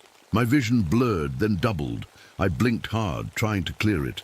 When I could see straight again, I noticed a familiar rock formation in the distance. The problem was, that formation should have been 5 miles north of here, and the creek I could hear bubbling nearby, that should have been on the east side of my patrol area, not here. It was like the whole forest had been shuffled around like a deck of cards. I swallowed hard, fighting back another wave of nausea. Something was very wrong with this place, and I had a feeling it was only going to get worse. I needed to get out of there. Whatever had killed those men might still be nearby. I picked a direction that I hoped would lead back to the ranger station and started walking fast. The sun was getting lower in the sky, sending long shadows across the forest floor. I kept looking over my shoulder, feeling like something was following me. Then I saw it. At first, I thought it was just a shadow between the trees. But shadows don't have glowing yellow eyes. I stopped and stared, my hand automatically reaching for my gun. It stood at the edge of the trees, watching me. It was huge, at least 7 feet tall. It looked like a wolf, but it was standing on 2 legs, like a person. Its arms hung down, ending in paws, with long claws that gleamed in the fading light. I'd heard stories about the Michigan Dogman, a local legend, something to scare kids around campfires. I never believed those stories, until now. The creature stared at me, and I felt like it was looking right through me. Not like an animal, sizing up prey, but like something smart, something that was thinking and planning. I felt naked, exposed, like it could see every weakness I had. As I watched, frozen in place, the creature began to change. Its body seemed to melt and shift, the fur receding. In seconds, where the wolf thing had stood, there was now a tall, thin man. Then it changed again, becoming something in between. Part wolf, part human. And the whole time, it kept its yellow eyes locked on mine. A howl broke the silence, not from the creature in front of me, but from somewhere behind me. Then another from my left, another from my right. There wasn't just one of these things. There was a whole pack. The one watching me opened its mouth, and I heard a child's voice come out. "Jimmy, why didn't you swim faster? Why did you let us drown?" It was using the twins' voices again. My hands shook as I pulled out my gun and aimed it at the creature's chest. "Stay back," I shouted. It took a step forward. I fired. The sound of the gunshot was shockingly loud in the quiet forest. I saw the bullet hit the creature right in the chest, but it didn't fall. It didn't even flinch. It was like the bullet passed right through it. I emptied my entire magazine. 13 rounds, center mass. It did nothing. The creature just kept coming. I turned and ran. Branches whipped at my face as I sprinted through the forest. I jumped over fallen logs and splashed through shallow streams. But no matter how fast I ran, the creatures seemed to be everywhere. One would appear in front of me, forcing me to change direction. Then it would somehow be ahead of me again. It was like they could jump through time or space. The trees themselves seemed to be working against me. Branches reached out like arms to block my path. Roots rose up from the ground to trip me. The whole forest had become a trap. As I ran, I suddenly felt water filling my lungs. I couldn't breathe. I was drowning, just like those twins had drowned 3 years ago. But I wasn't in water. I was still running through the forest. Somehow, the creatures were making me feel what those children felt. The forest around me kept changing. 1 minute, I was running on dry land. The next, I seemed to be underwater in Lake Superior, with the twins floating just out of reach. Then back to the forest again. I couldn't tell what was real anymore. Was I in the forest? Was I drowning in the lake? Had I ever really left that stormy night 3 years ago? A branch caught my foot, and I went down hard, tumbling down a short slope. I hit my head on something and lay there dazed as the howls of the creatures grew closer. When I managed to sit up, I found myself at the edge of a small clearing. In the center stood the golden retriever I'd seen earlier. It looked at me with those same yellow eyes the wolf creature had. "You're one of them," I whispered. The dog's form began to melt and shift, growing larger, standing up on its hind legs. In seconds, the friendly golden retriever was gone, replaced by another 7-foot dogman. I was trapped, hurt, and out of bullets, and night was falling fast. I scrambled to my feet and ran again. My legs were heavy, my lungs burning. I'd been running for what felt like hours, but the sun hadn't completely set yet. Time itself seemed broken here. As I ran, a thought hit me. Maybe I couldn't outrun these things. Maybe I wasn't meant to. All these years I'd been running from what happened on Lake Superior, running from the guilt, running from the faces of those twins in my dreams. These creatures, whatever they were using that guilt against me, using my greatest failure as a weapon. What if I stopped running? I remembered something I'd seen earlier in my patrol, a beaver dam on the eastern creek. It was huge, holding back a small lake's worth of water, and it wasn't far from here if I could trust any directions in this twisted forest. I changed course, heading for where I thought the dam should be. The howls followed me, sometimes closer, sometimes farther, away like the pack was playing with me. I had a plan now. Not much of one, but it was better than running until I collapsed. The emergency pack on my belt had a few small flares and some waterproof matches. If I could reach the dam and somehow break it, maybe the flood would wash these things away. It was a desperate plan, but I was a desperate man. I pushed through a thicket of brambles, and suddenly, there it was, the beaver dam. Somehow I'd found it. It was bigger than I remembered. A massive wall of sticks and mud holding back a small lake. Below it, the creek bed led down into a steep ravine with rapids at the bottom. I slid down the bank to the base of the dam, my boots sinking into the soft mud. The water trickled through in small streams, but the dam was strong. I'd need more than my hands to break it. A howl cut through the twilight, much closer now. I looked up to see yellow eyes watching from the top of the bank. More pairs of eyes appeared beside the first, surrounding me. I needed more time, but I was out of time. The largest dogman, the alpha, leaped down the bank toward me. I tried to dodge, but it was too fast. Its claws ripped across my chest, tearing through my jacket and shirt, cutting deep. I felt my ribs crack, and breathing suddenly became torture. I fell to my knees in the mud, one hand pressed to my bleeding chest. The pack closed in, circling like real wolves, but with a human intelligence glinting in their eyes. I'd been running for hours. My legs were rubber. My lungs felt like they were on fire, and now blood soaked my torn shirt. I couldn't run anymore. This was it. This was where I would die. As the creatures circled closer, the children's voices came again. "Why didn't you save us, Jimmy? You let us die." Something clicked in my mind then. A memory of the twins' grandfather at the funeral, his hand on my shoulder. "You did everything you could, son." And I had. I really had done everything possible that night. The storm had been too strong, the boat too far gone, the children too far away. No human could have saved them all. It wasn't my fault. As that realization washed over me, something changed. The Dogman Alpha snarled, as if it could sense what I was thinking. It took a step back. They fed on guilt, on pain, on failure, and I was finally letting mine go. I reached into my emergency pack and pulled out the 3 flares I had left. With shaking hands, I struck them all at once and shoved them deep into the base of the beaver dam where the sticks were driest.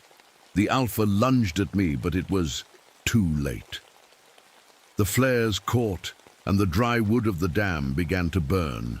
Smoke billowed out as the fire spread quickly through the structure. The pack howled in what sounded like anger, or maybe fear. They began to pace, looking at the dam, then at me, then back at the dam. I dragged myself a few feet away, leaving a trail of blood in the mud. My vision was starting to go dark around the edges. I'd lost too much blood. With a loud crack, the dam began to give way.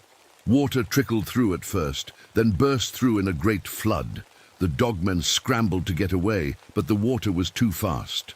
It swept them downstream, their howls fading as the current carried them toward the rapids below. I tried to climb up the bank, away from the rushing water, but I had no strength left. The flood caught me and pulled me under.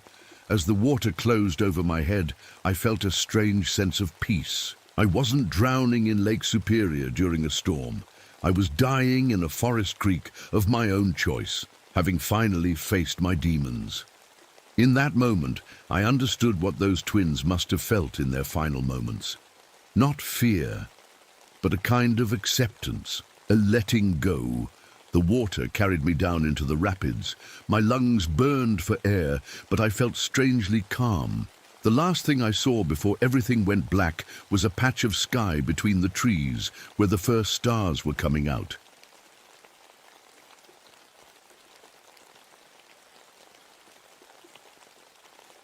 My name is Carlos Mendoza.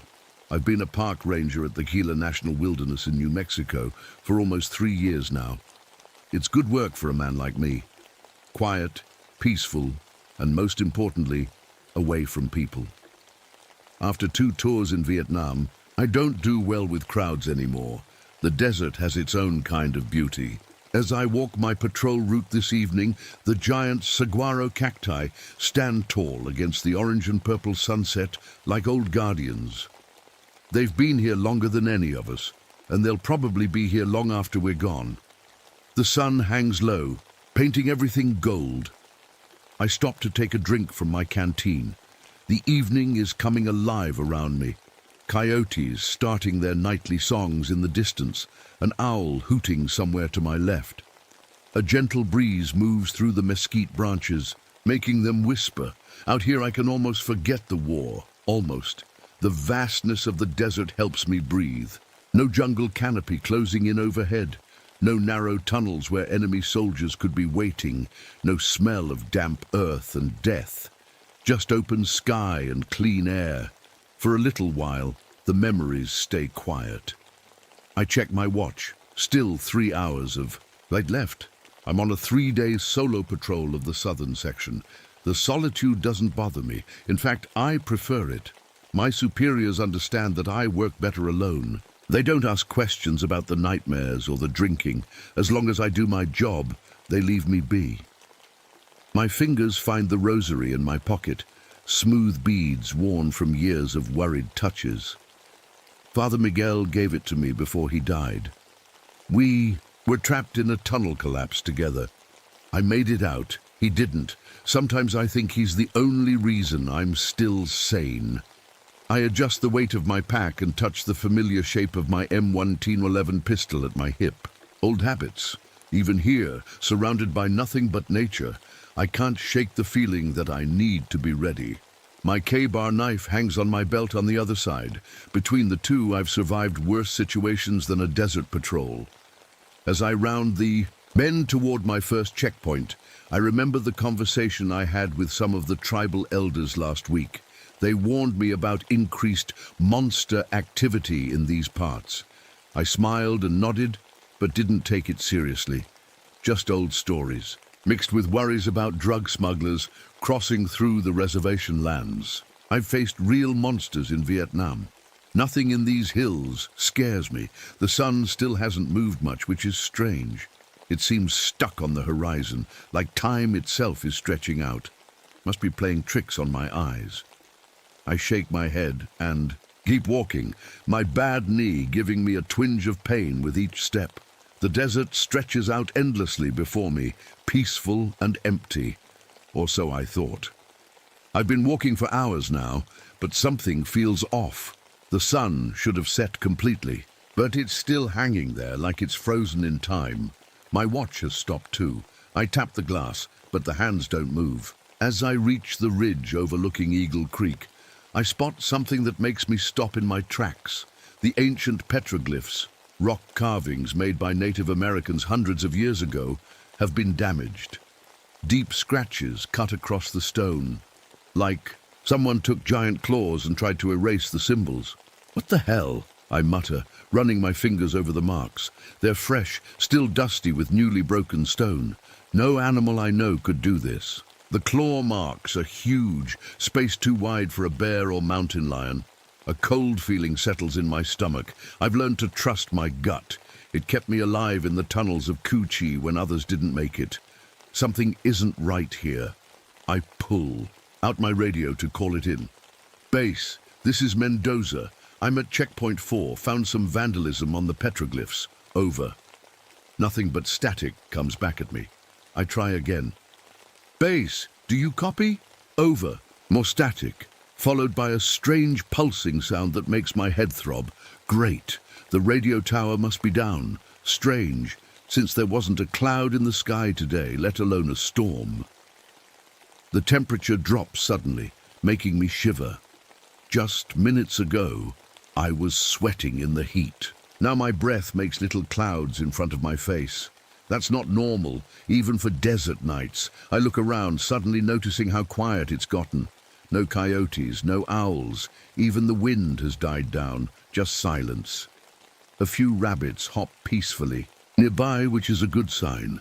Prey animals don't hang around when predators are close. Still, something feels wrong. The air feels thick, heavy, like I'm underwater or in some pressurized room. It's hard to take a full breath. I decide to make camp early tonight. As I set up my tent, I can't shake the feeling of being watched. Every few minutes, I turn around, half expecting to see someone or something standing there. But the desert remains empty. My canteen feels lighter than it should. I check my map for the nearest water source. There's a spring about half a mile east that should be reliable this time of year. But when I reach it, the spring is bone dry. That's impossible. I checked it just last week. As night finally falls, the stars don't look right. They seem too close, too bright, and in patterns I don't recognize. I've used these stars to navigate the desert for years, but tonight they're like strangers. I try to sleep but keep jerking awake at small sounds. The temperature swings wildly. 1 minute I'm sweating, the next shivering. My dreams, when they come, are a mix of desert and jungle. I see Father Miguel's face, hear the screams of my squad. I wake up gasping, reaching for my gun. Something metallic fills my mouth, like I'm sucking on a penny. My compass spins in useless circles when I check it. All my senses are screaming danger, but there's nothing to fight, nothing to run. Just the vast empty desert that suddenly feels like enemy territory. Tomorrow, I'll head back to base, Radio or no radio, something is very wrong out here. Morning comes, but the sun feels wrong. Too bright, yet not warm enough. I pack up quickly, not bothering with breakfast. The silence is getting to me. No birds singing, no insects buzzing, just dead air. I decide to take a shortcut through Coyote Canyon. It's not on my patrol route, but it'll get me back to base faster. The canyon walls rise on either side of me, making me feel small. I don't like being boxed in like this, but I push forward. The smell hits me first, like rotting meat and something else, musky and sharp. My stomach turns, and I pull my bandana over my nose. Around the next bend, I find the source. 5 bodies are spread around a campfire that's long gone cold. Drug smugglers, based on the packages stacked nearby. But what happened to them wasn't a border dispute or a deal gone wrong. Their bodies are twisted in ways that human bodies shouldn't. Twist. Massive wounds tear through their clothes and flesh, and they're arranged in a circle, all facing outward, like they were protecting themselves from something that came at them from all sides. My head starts to swim, the world tilting sideways for a moment. Whatever killed these men isn't something I want to meet. I kneel down to check for ID, trying to breathe through my mouth. That's when I see the footprints, human-shaped but huge, nearly twice the size of my boot. The ground here is hard-packed dirt that shouldn't hold prints at all, but these are pressed deep, like whatever made them weighed hundreds of pounds. Around the edges of each print is a strange, shiny substance that looks like crushed crystals. I touch one of the crystals and immediately regret it. My fingertips go numb, then start to tingle painfully. I wipe them clean on my pants, but the feeling doesn't go away. Boom! The sound of an explosion makes me drop to the ground, drawing my pistol in one smooth motion. Gunfire follows, the familiar rat-tat-tat of AK-47s. My heart pounds as the jungle closes in around me. Viet Cong in the trees, my squad shouting for cover. I blink hard, and the jungle fades. There's no explosion, no gunfire, just the silent canyon and dead men. My hands shake as I holster my weapon. What the hell is happening to me? I need to report the bodies and get out of here. I pull my radio again, but this time, instead of static, I hear something worse. Whispers in Vietnamese, mixed with the screams of dying men. I throw the radio down like it's burning my hand. As I move to leave the canyon, something catches my eye. About 15 feet up, a saguaro cactus hangs what's left of a deer. Its skin is intact, like an empty bag, but there are no bones inside. Nothing should be able to do that. Pull out all the bones without breaking the skin. I pick up my pace, trying to get back to familiar ground, but nothing looks right. The hills are in the wrong places. Landmarks I've known for years seem to have moved. A path that should take 10 minutes stretches on for over an hour. My vision starts to play tricks on me. The edges break apart into colorful patterns. Past and present mix together. 1 minute I'm in New Mexico, the next back in the tunnels of Cu Chi. I stumble, catching myself against a rock. The rock is warm and sticky. I pull my hand back to find it covered in a thick, clear fluid that smells like rotten eggs and wet fur. Looking up, I see more of it dripping from the canyon wall, coming from somewhere above. That's when I hear it, a sound no human throat could make. Part roar, part scream, with something like words buried inside. It echoes off the canyon walls, impossible to tell where it's coming from. My training kicks in. I pull my pistol and put my back against the wall. Whatever made that sound is close, and I have a terrible feeling it's been following me all along. I hold my breath, listening. The sound doesn't come again, but I feel a change in the air. It's heavier, like before a storm. The hair on my arms stands up. Something is watching me. I scan the canyon rim, looking for movement. Nothing, just red rocks and a few scraggly plants. Then I see it. Between 2 narrow rocks stands something that shouldn't be able to fit there. It's huge, at least 12 feet tall, covered in reddish brown hair. For a second, I think it's a bear standing on its hind legs, but no bear looks like this. Its arms hang down almost to its knees, ending in hands with long, curved claws. Its head is massive, with a ridge of bone like a gorilla's. But its face is almost human, with deep-set eyes that look straight at me. My whole body freezes up.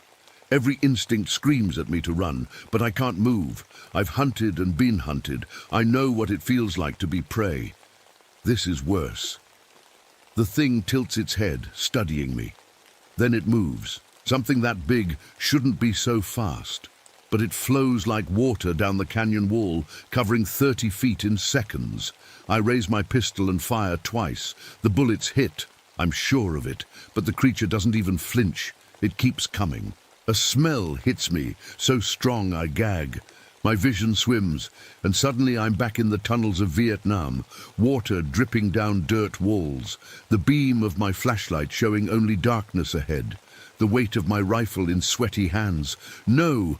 I shake my head hard. I can't afford flashbacks now. I fire again, aiming for the head this time. The creature pauses, not hurt but annoyed. It makes that sound again. That raw scream that hurts my ears. I turn and run. I'm no coward, but I know when I'm outmatched. My boots pound the dirt as I sprint down the canyon. I glance back once. The monster is following, not running, but walking with long, easy strides, like it knows I can't escape. My radio crackles to life on my belt. "Carlos, help us! We're trapped in the tunnel." It's Miguel's voice. But that's impossible. Miguel is dead, has been for years. Something hits me from behind. Not the creature, but a wave of something. Electricity. My muscles lock up, and I fall face first. Into the dirt. My watch sparks on my wrist. The metal taste in my mouth gets stronger. I force myself back to my feet. The canyon ahead of me shifts and warps. 1 second it's New Mexico desert, the next it's Vietnamese jungle. I can't tell what's real anymore. The creature is closer now, moving steadily toward me. In its eyes, I see intelligence. It's not just hunting, it's playing with me, testing me. I empty my gun at it. The bullets seem to sink into its body without effect. Maybe they're dissolving. I don't know. I toss the useless weapon aside and pull my K-bar knife. "Come on then!" I shout, voice cracking. "Come on!" It stops about 20 feet away. Then it does something worse than attacking. It speaks. Not with words, but somehow I hear things in my head. The screams of my squad as the tunnel collapsed. The last prayer Father Miguel said before he died. My daughter's voice asking why Daddy gets so angry. How does it know these things? How is it? In my head. My legs start to go numb. The smell coming from the creature is making me dizzy, almost happy. Part of me wants to just sit down, close my eyes, let whatever happens, happen. But another part, the survivor, fights back. I see a small opening in the canyon wall behind me. A cave entrance, barely big enough for a man to squeeze through. Too small for the creature. Without thinking, I dive for it. The darkness swallows me as I crawl deeper into the cave. Tight spaces usually trigger my worst panic attacks, but right now, tight spaces might keep me alive. I hear the monster outside, sniffing at the entrance. Then a roar that shakes loose dirt from the cave ceiling. It can't get in, but I can't stay here forever. And something tells me it's very, very patient. The cave is pitch black after the first few feet. My breathing echoes off the close walls. Sweat runs down my face, not just from running, but from fighting my fear of tight spaces. Every second in here feels like the tunnel collapse in Vietnam, but I force myself to keep going. I feel my way forward, trying to see if there's another way out. The cave gets wider as I move deeper. I can stand up now. I pull out my flashlight, relieved when it actually works. The beam shows a series of connected chambers stretching back into the mountain.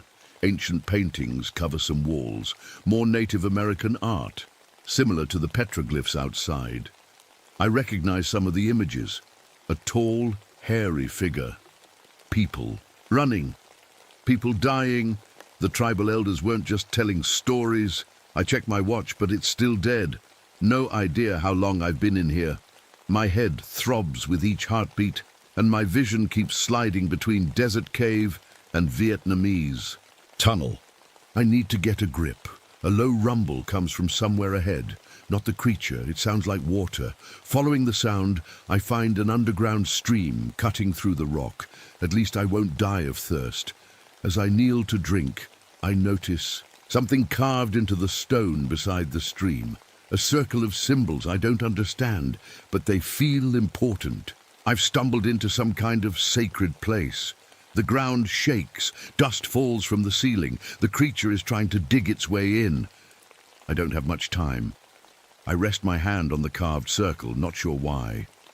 The rock feels warm. I could use some help here, I whisper to whoever might be listening. That's when I hear it, the scrape of claws on stone, getting closer. Not from the entrance where I came in, but from deeper in the cave. There's another way in, and the creature has found it. I'm trapped. My light catches movement up ahead. A massive shape fills the tunnel, blocking any escape. The reddish-brown hair, those two human eyes.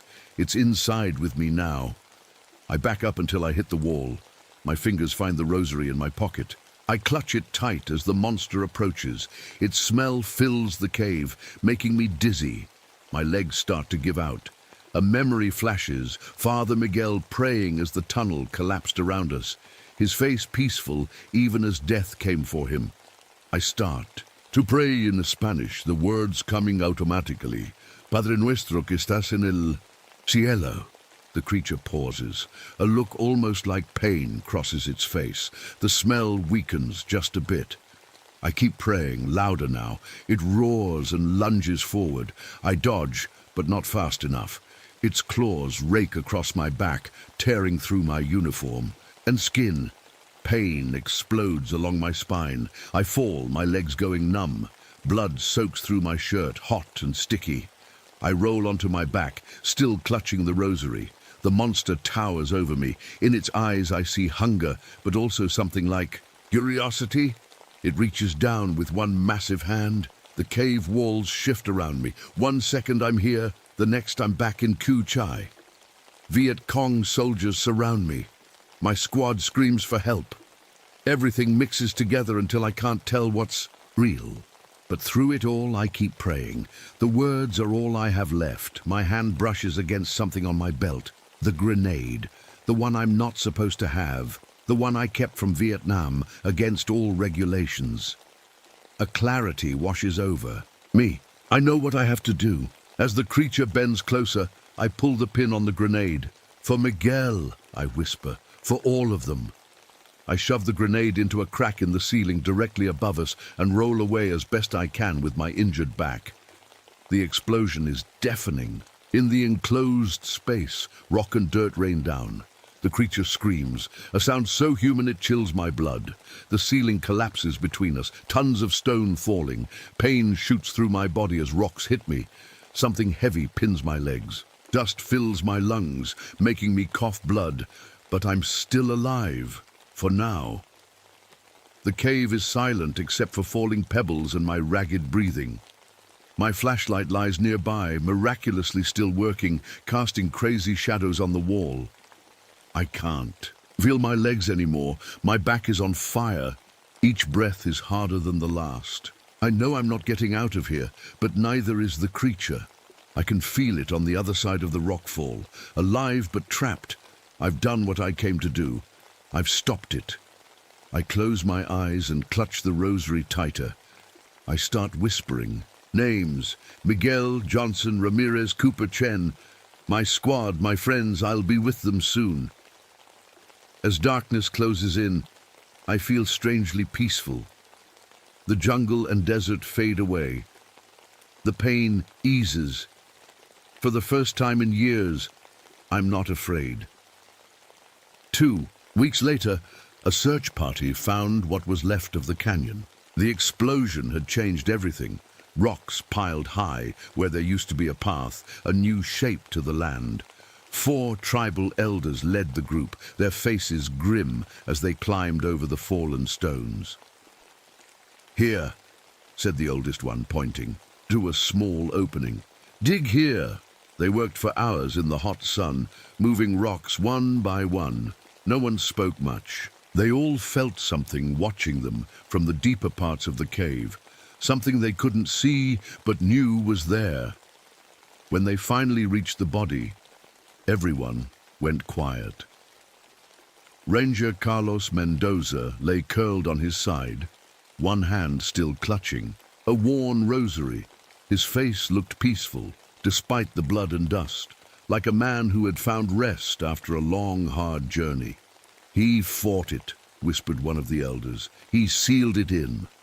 They wrapped his body carefully and carried him out. As they left the canyon, their radios crackled with strange sounds, voices speaking words no one could understand, mixed with static that rose and fell like breathing. Back at the ranger station, they found his locker.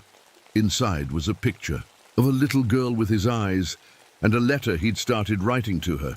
"Dear Maria," it said, "I hope someday you'll understand why your daddy was the way he was. Some wars don't end when you come home." That night, as the elders performed their ceremony for the dead, their instruments picked up readings they couldn't explain.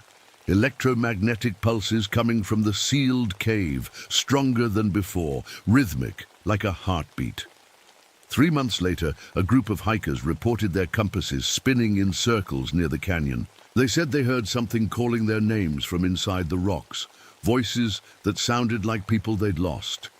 They said the air smelled strange, like wet fur, and something sweet that made them want to sleep.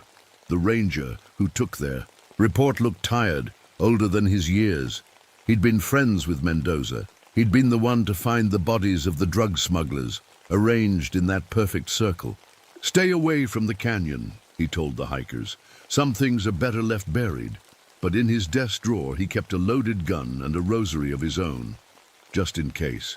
Because sometimes at night, when the wind blows just right, people swear. They can hear scratching coming from under the ground, like something with long claws, digging its way out, patient, hungry, waiting. And the tribal elders watch the canyon and pray it stays sealed. Because whatever Carlos Mendoza trapped in, there with his final act of courage isn't dead. It's just waiting. My name is Catherine Murphy, but everyone calls me Kate. Right now I'm driving my snowmobile through the worst March blizzard I've seen in my 3 years working at Denali National Park. The wind is screaming across the empty tundra, throwing snow into my face even through my goggles. I'm on my way to check on a research station that's gone quiet, and I've got a bad feeling about it. The sky above me is amazing, even with the storm.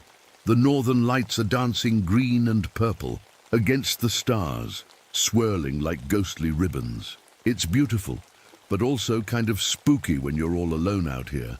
The sound of my snowmobile engine bounces off the hills around me. Out here, miles from anywhere, that mechanical growl is the only human sound for hours in any direction. I keep checking my compass. It's easy to get lost when everything looks the same, just endless white in every direction. My radio keeps crackling with static. The park director told me there's a solar storm hitting Earth right now, messing with communications. I try calling base again, but all I get is more static and weird echoes.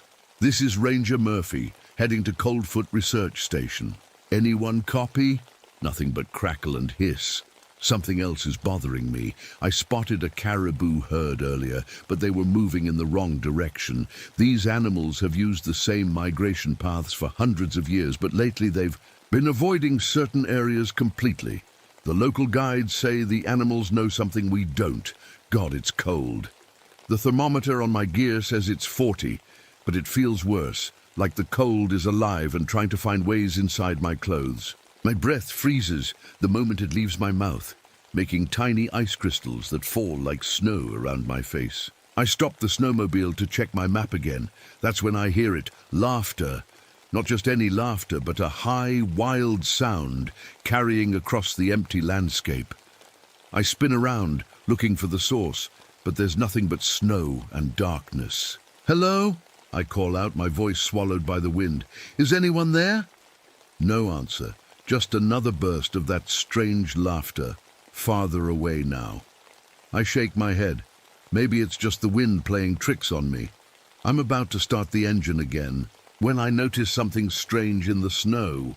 Wolf tracks. But these aren't normal tracks. They're running in perfect circles, like the animals were chasing their tails or running from something. I've never seen wolves behave like this before. Suddenly the northern lights above me stop. Just stop, mid-dance. 1 second they're flowing across the sky and the next they're frozen, then gone completely.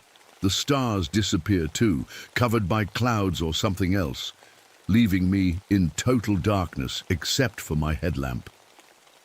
The silence that follows is worse than the howling wind. It feels heavy, like something is watching me, waiting. Even my breath sounds too loud. I start the snowmobile again, pushing it faster toward the research station. Something is very wrong out here, and I need to find those researchers. I try not to think about the laughter, or why the wolves were running in circles, or why the lights in the sky just stopped. The research station is just over the next ridge. I just hope I'm not too late. I check the EMT badge pinned to my parka out of habit. Even though I'm a park ranger now, I still carry my old medical kit everywhere. Old habits die hard, I guess. I've got bandages, medicines, and emergency tools that most rangers don't bother with. But after what I've seen in Chicago, I know how fast things can go wrong. I wasn't always alone in Alaska. 3 years ago, I was working as a paramedic in Chicago. Busy streets, constant calls, never enough sleep. Then one night we got a call about a little boy, maybe 6 years old. Car accident. I did everything right, everything they taught me, but I lost him anyway. I can still hear the sound of children laughing on the playground across from where it happened. Weird how your mind connects things that don't belong together. After that, I couldn't sleep. Every time I closed my eyes, I'd hear that laughter. It wasn't the kids' fault. They didn't know what was happening just down the street. But that sound, it followed me.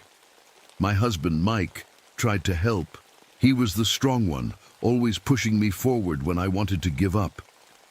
"We'll get through this," he'd say, but we didn't get through it together. 2 years ago, he went ice climbing with friends and never came home. Avalanche. They found his body 3 days later. So here I am, as far from Chicago as I could get. Just me and my dog, Yukon, in a tiny ranger outpost at the edge of Denali. Most people think I'm crazy for living so far out, but the silence helps. Or it did, until tonight. I check my satellite. Phone again. No signal. I've got an emergency beacon in my pack, but I'm not ready to use it yet. Out here, you learn to handle things yourself. Help is hours away on a good day. In this storm, maybe days. Last month, I started reading about Inuit stories. Myths about spirits that hunt during the coldest nights. The elders in the nearest village told me about creatures made of ice and darkness that feed on fear. I thought they were just stories to keep kids from wandering off in the dark. Now, I'm not so sure. Winter is the hardest time for me. 20 hours of darkness every day messes with your head. Some mornings I wake up and can't remember the last time I saw the sun. The doctors call it seasonal depression, but it feels more like the darkness is trying to swallow me whole.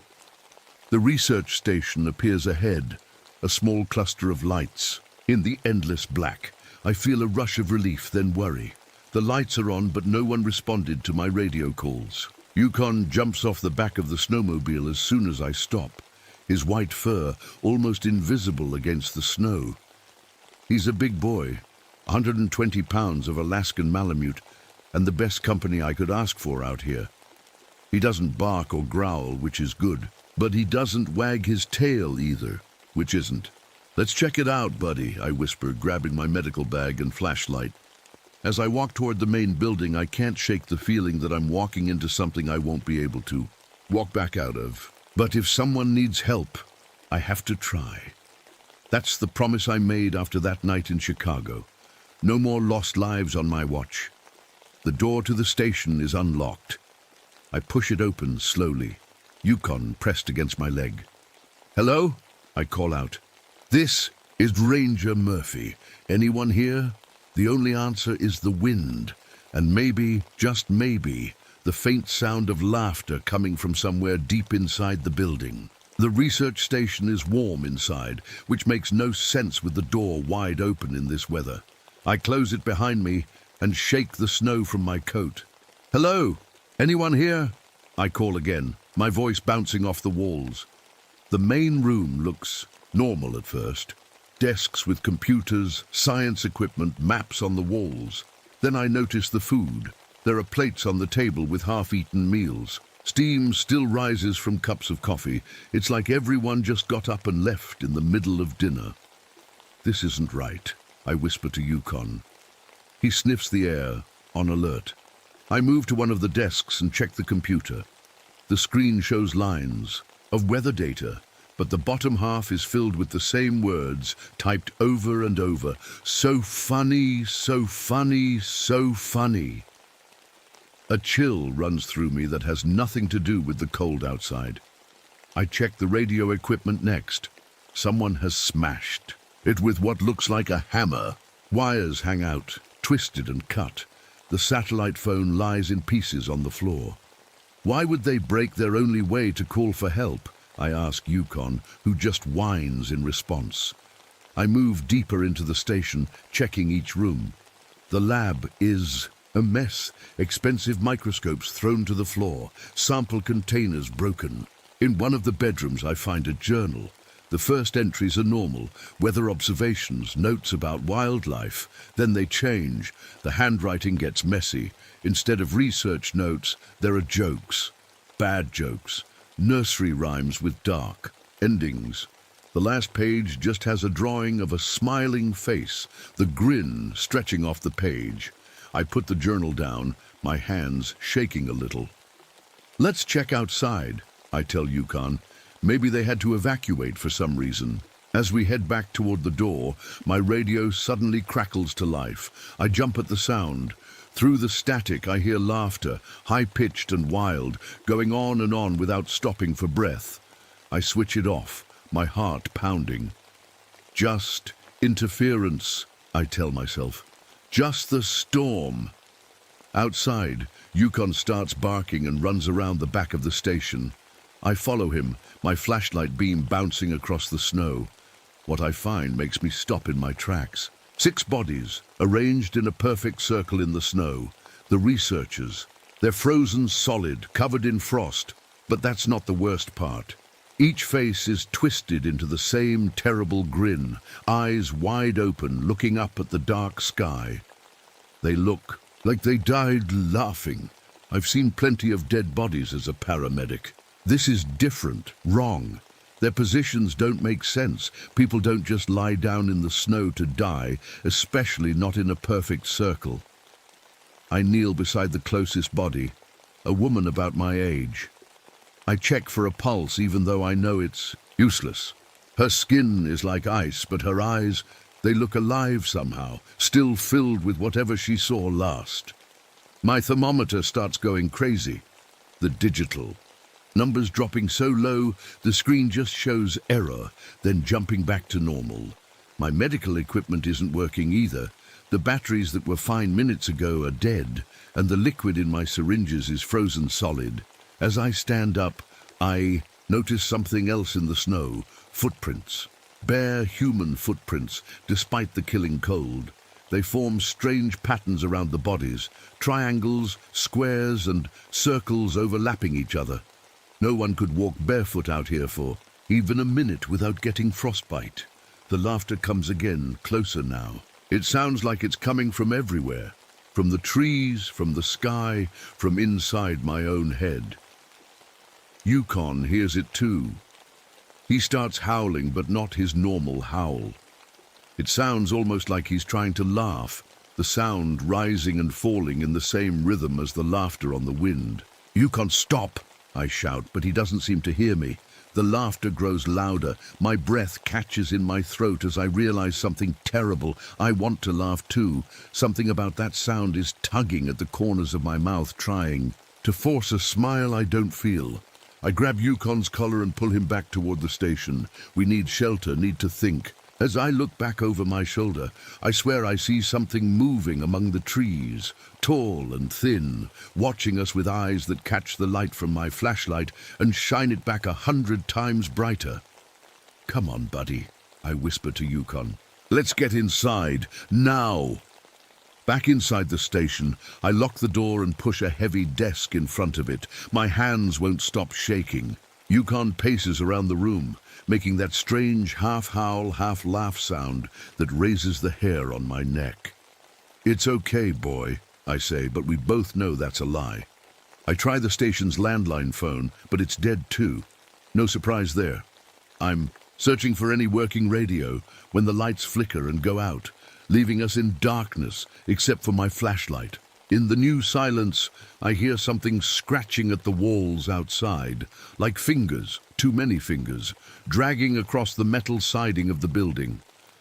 "Who's there?" I call out, trying to sound brave. "This is Park Ranger Murphy. Identify yourself." The answer comes as a laugh, so close it could be right beside me. I spin around, flashlight beam cutting through the darkness, but there's nothing there. Then the temperature drops. Fast. My breath clouds in front of me and frost begins to form on the inside of the windows. The cold is different from outside, deeper somehow, like it's freezing more than just my skin. Yukon growls, staring at the far corner of the room. My flashlight follows his gaze. That's when I see it. Standing in the corner is something. It looks almost human, but too tall, at least 7 feet. Its skin is covered in a layer of frost that cracks when it moves, but its face, that's what makes my heart stop. It has a smile that stretches, far wider than any human mouth should, with teeth made of what looks like jagged icicles. Its hair moves like smoke, made of frozen breath, swirling around its head. And its eyes, they're empty, but somehow full of terrible joy. "What do you want?" I whisper, backing away slowly. The creature tilts its head, that impossible smile growing even wider. When it speaks, its voice sounds like ice cracking on a frozen lake. "Laughter," it says, "just a little laughter to warm these cold bones." It takes a step toward me, and suddenly my mind fills with images. The little boy from Chicago, the one I couldn't save. But in these visions, he's laughing at me, pointing at my shaking hands, mocking my efforts to save him. I see Mike, too, hanging from the cliff face, laughing as the snow comes down to bury him.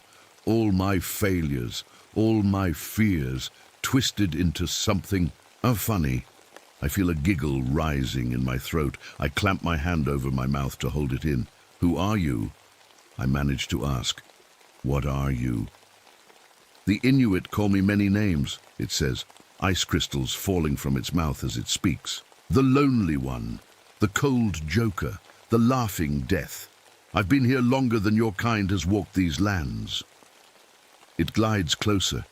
The air around it is so cold, it burns. "I feed on joy," it continues, "on the endorphins that flood your brain. When you laugh, so sweet, so warm in this cold place. Your researchers, they laugh for days before the end. Such a feast." I back away until I hit the wall. Yukon is beside me, but he's not protecting me anymore. He's making that laughing sound again, his eyes wide and strange. "Stop it," I say. "Leave him alone." The creature laughs, and the sound bounces around the room, growing louder and louder until it seems to come from everywhere. Yukon's howl laugh gets louder too. "Your dog has a good sense of humor," the thing says. "Most animals run. He wants to join the fun." It reaches out one long, frost-covered hand toward me. Where its fingertips pass, the air freezes into tiny ice crystals that hang suspended.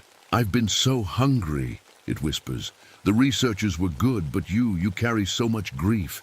It will taste even sweeter when it turns to laughter." Suddenly, I see mirages forming in the air around us, a rescue helicopter hovering outside. The window, a doorway leading to a warm room, other rangers coming to help. But they flicker and vanish when I look directly at them. "No one is coming," the creature says, reading my thoughts. "No one ever comes. I've fed here for decades. Lonely travelers, lost hikers, curious scientists. They all laugh in the end." I feel it then, an unbearable tickling sensation in my chest, rising up to my throat. My lips twitch. A small laugh escapes before I can stop it. The creature's eyes light up. "Yes," it hisses. "That's it. Let go. Isn't it all so ridiculous? Life, death, your tiny struggles, just a joke in the end." Another laugh bursts out of me, this one louder, and another. I can't stop it. Yukon is practically convulsing now, that canine laughter coming in non-stop waves. Through tears of unwanted laughter, I see the creature growing stronger, more solid. The frost on its skin glistens, and its smile stretches even wider. I feel a coldness spreading through my veins, as if my blood is starting to freeze while I'm still alive. The pain is excruciating, but somehow, horribly, I find it funny. As I slide down the wall, clutching my sides and laughing uncontrollably, one clear thought cuts through the madness. I'm going to die laughing, just like the others, unless I can find a way to fight back. Through my uncontrollable laughter, a memory surfaces, something one of the village elders told me. The cold ones feed on false joy. True sorrow burns them like fire. The creature moves closer, drinking. In my laughter, like it's the most delicious thing it's ever tasted. My chest hurts. I can't breathe. Each laugh forces more air out, and I can't seem to breathe in. I'm going to laugh myself to death. My medical training kicks in. Without oxygen, I'll pass out in minutes. I need to stop laughing, need to breathe. My medical bag is just a few feet away. Inside is a small surgical kit. A desperate idea forms. In my mind, I force myself to crawl toward the bag, still laughing so hard tears freeze on my cheeks.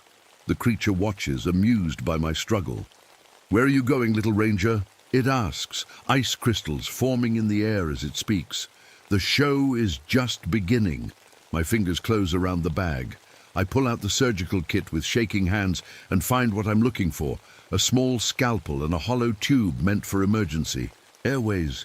What I'm about to do is dangerous, maybe fatal, but I'm dead anyway if I don't try. I put the tube against my throat, just below my voice box. This will bypass my laughing reflex, a tracheotomy, creating a new way to breathe when the normal one is blocked.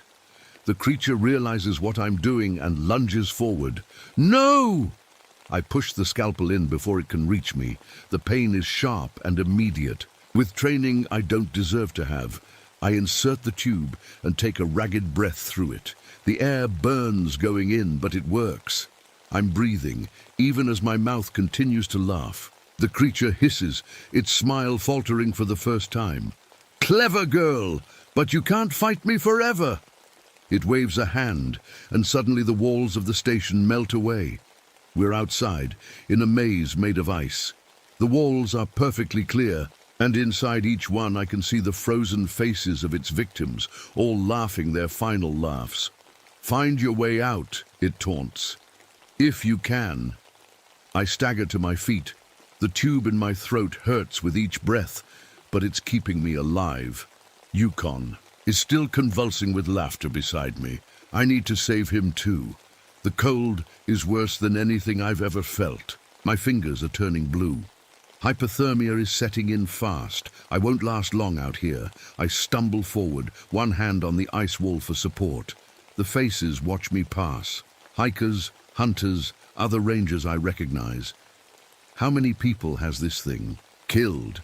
Behind me, the creature glides through the maze, never touching the ground. "Your dog won't last much longer," it calls. "His heart isn't made for such laughter." I look back. Yukon is on his side now, his laughing howls growing weaker. He's dying. Something breaks inside me. Not fear, Not panic, but pure grief. The grief I've been running from since Chicago, since Mike died. The grief I came to Alaska to escape. I stop running. I turn to face the creature. You feed on laughter, I say through the tube in my throat, my voice a raspy whisper. What happens when there is no laughter left? I think about the little boy in Chicago, about how his hand felt in mine as his pulse faded. I think about Mike, about how we'll never grow old together. I let myself feel the full weight of that loss.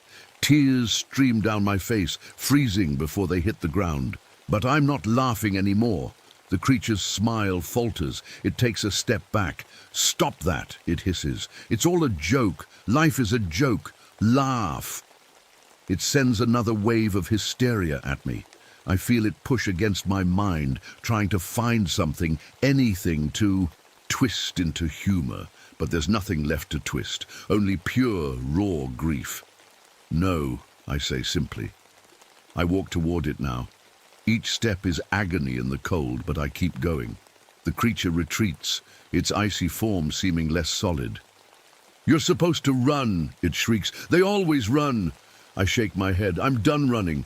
I reach out to touch it, and to my surprise, my hand passes through its chest like it's made of snow.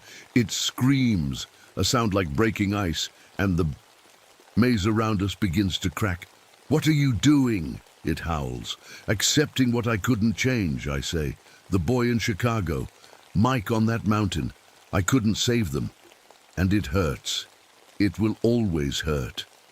The creature writhes as if my words are physically wounding it. Its smile cracks down the middle, icicle teeth falling to shatter on the ground. Stop! It begs. But I don't stop. I walk forward, through its disintegrating form, thinking of every sad moment, every loss, every pain I've tried to run from. They flow through me like a river, washing away the creature's hold. The ice maze shatters. We're back at the research station. The creature is barely visible now, just a faint outline against the dark. We are not a joke, I tell it. Our pain is not funny, and you have no power here anymore. With a final shriek, it dissolves into a shower of snowflakes that melt before they hit the ground. I collapse, exhaustion hitting me all at once. I crawl to where Yukon lies motionless on the floor. Yukon, I whisper, placing a hand on his chest. No movement, no breath. His heart has given out from the strain. No, I sob, pulling his heavy body into my lap. Please, no. The grief is overwhelming, but this time I don't run from it. I hold him and cry until my tears run dry. Hours later, when search and rescue finally arrives, the storm has cleared and they were worried when I didn't check in. They find me still holding him, the tube in my throat, the only thing that kept me alive. They ask what happened. I tell them about the researchers, show them the bodies outside. But I don't tell them about the creature. Some truths are too strange to share. 6 months later, I'm still a ranger at Denali. I have a new dog now, a husky puppy I name Mike. I still carry my medical kit. I still check on remote stations when the weather turns bad. But I never go alone.